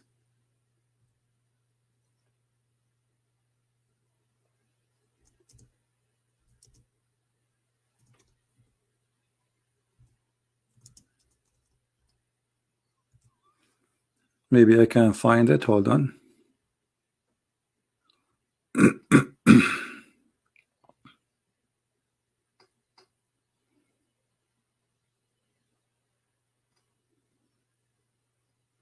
You see, here we go. This is the first one. Look at this.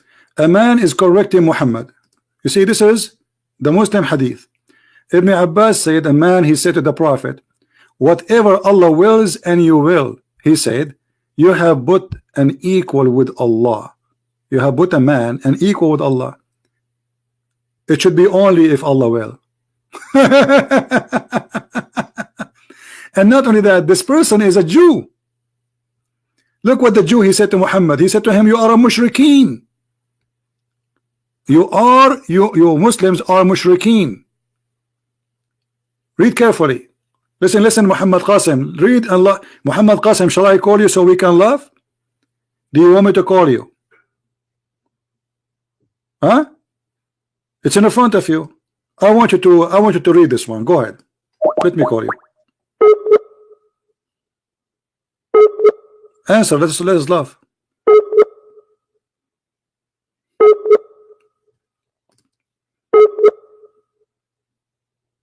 No. Okay. So do you see a Jew correcting your prophet? He's saying to him, you are a mushrik.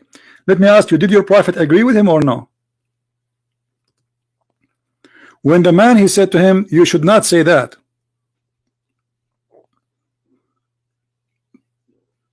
Who's a Muslim when I say? When the Jewish man, he said that to Muhammad, that you Muslims, you are committing shirk.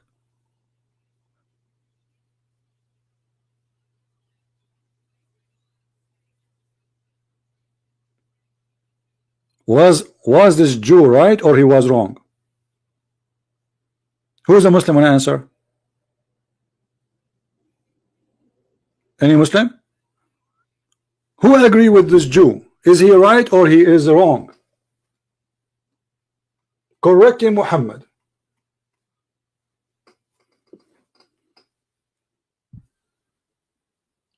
Where is the Muslims? What happened? Look, now they are taking a nap. Muhammad Qasim is not here. The Jew was wrong, guys. Be my witness. Muhammad Qasim, he said the Jews was wrong. Be my witness. Just to show you how hypocrite they are. Will your prophet, he agree with him? Your prophet, he says from now on, don't say that. He just said the Jew is wrong. He just said the Jew was wrong, but Muhammad, he agreed with him and he told him from now on, do what the Jews said.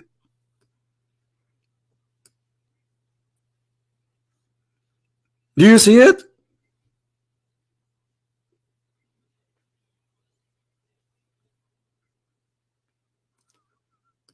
Muhammad, he said to them from now on, don't say that,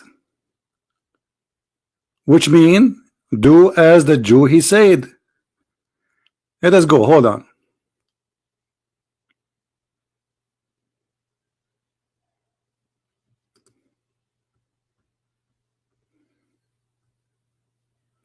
Not only that, actually, let me see if I can find the other hadith where it's more clear. Let us see this one. Yeah, I want the whole story, not part of it. Just wait.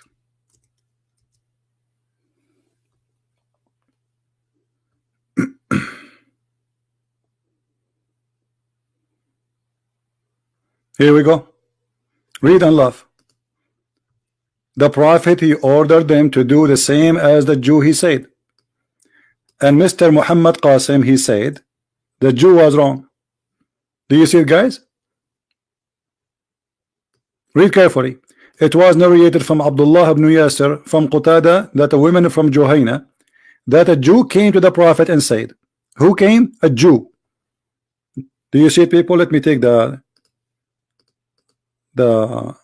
text of this guy. A Jew, he came and he said to Muhammad, you Muslims, you say that you are putting equal to Allah, associating others with him. You say whatever Allah wills and you will.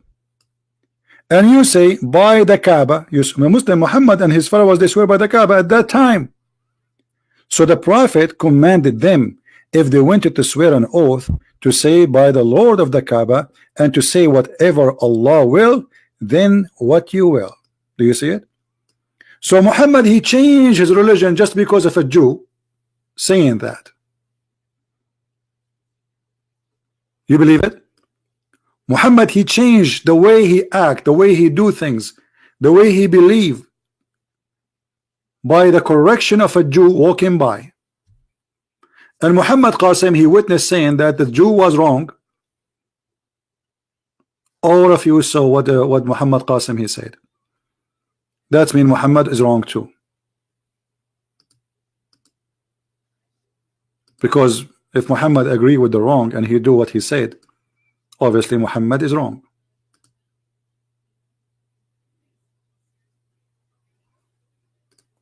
But he will search it and he will get back to me. It's too late, my friend. What to search it? What about you say to me, I will search it before you answer and get back to me.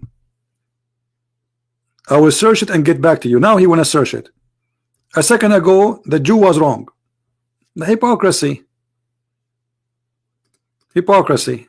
You know, now he want to search it.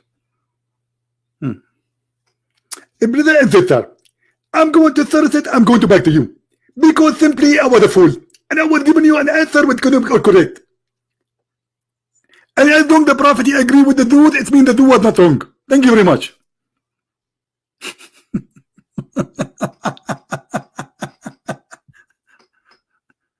Oh boy.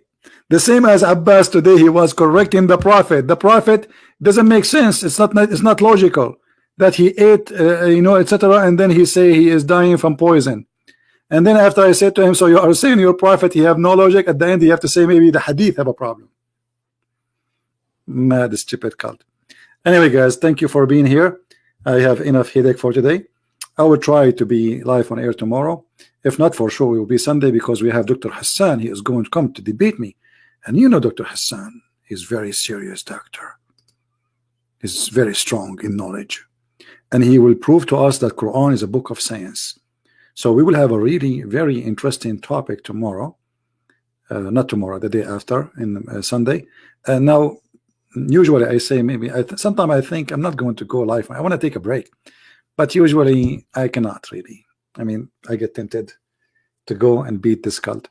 So let us see if I can resist until Sunday or not. Don't forget to subscribe and turn your option notification on.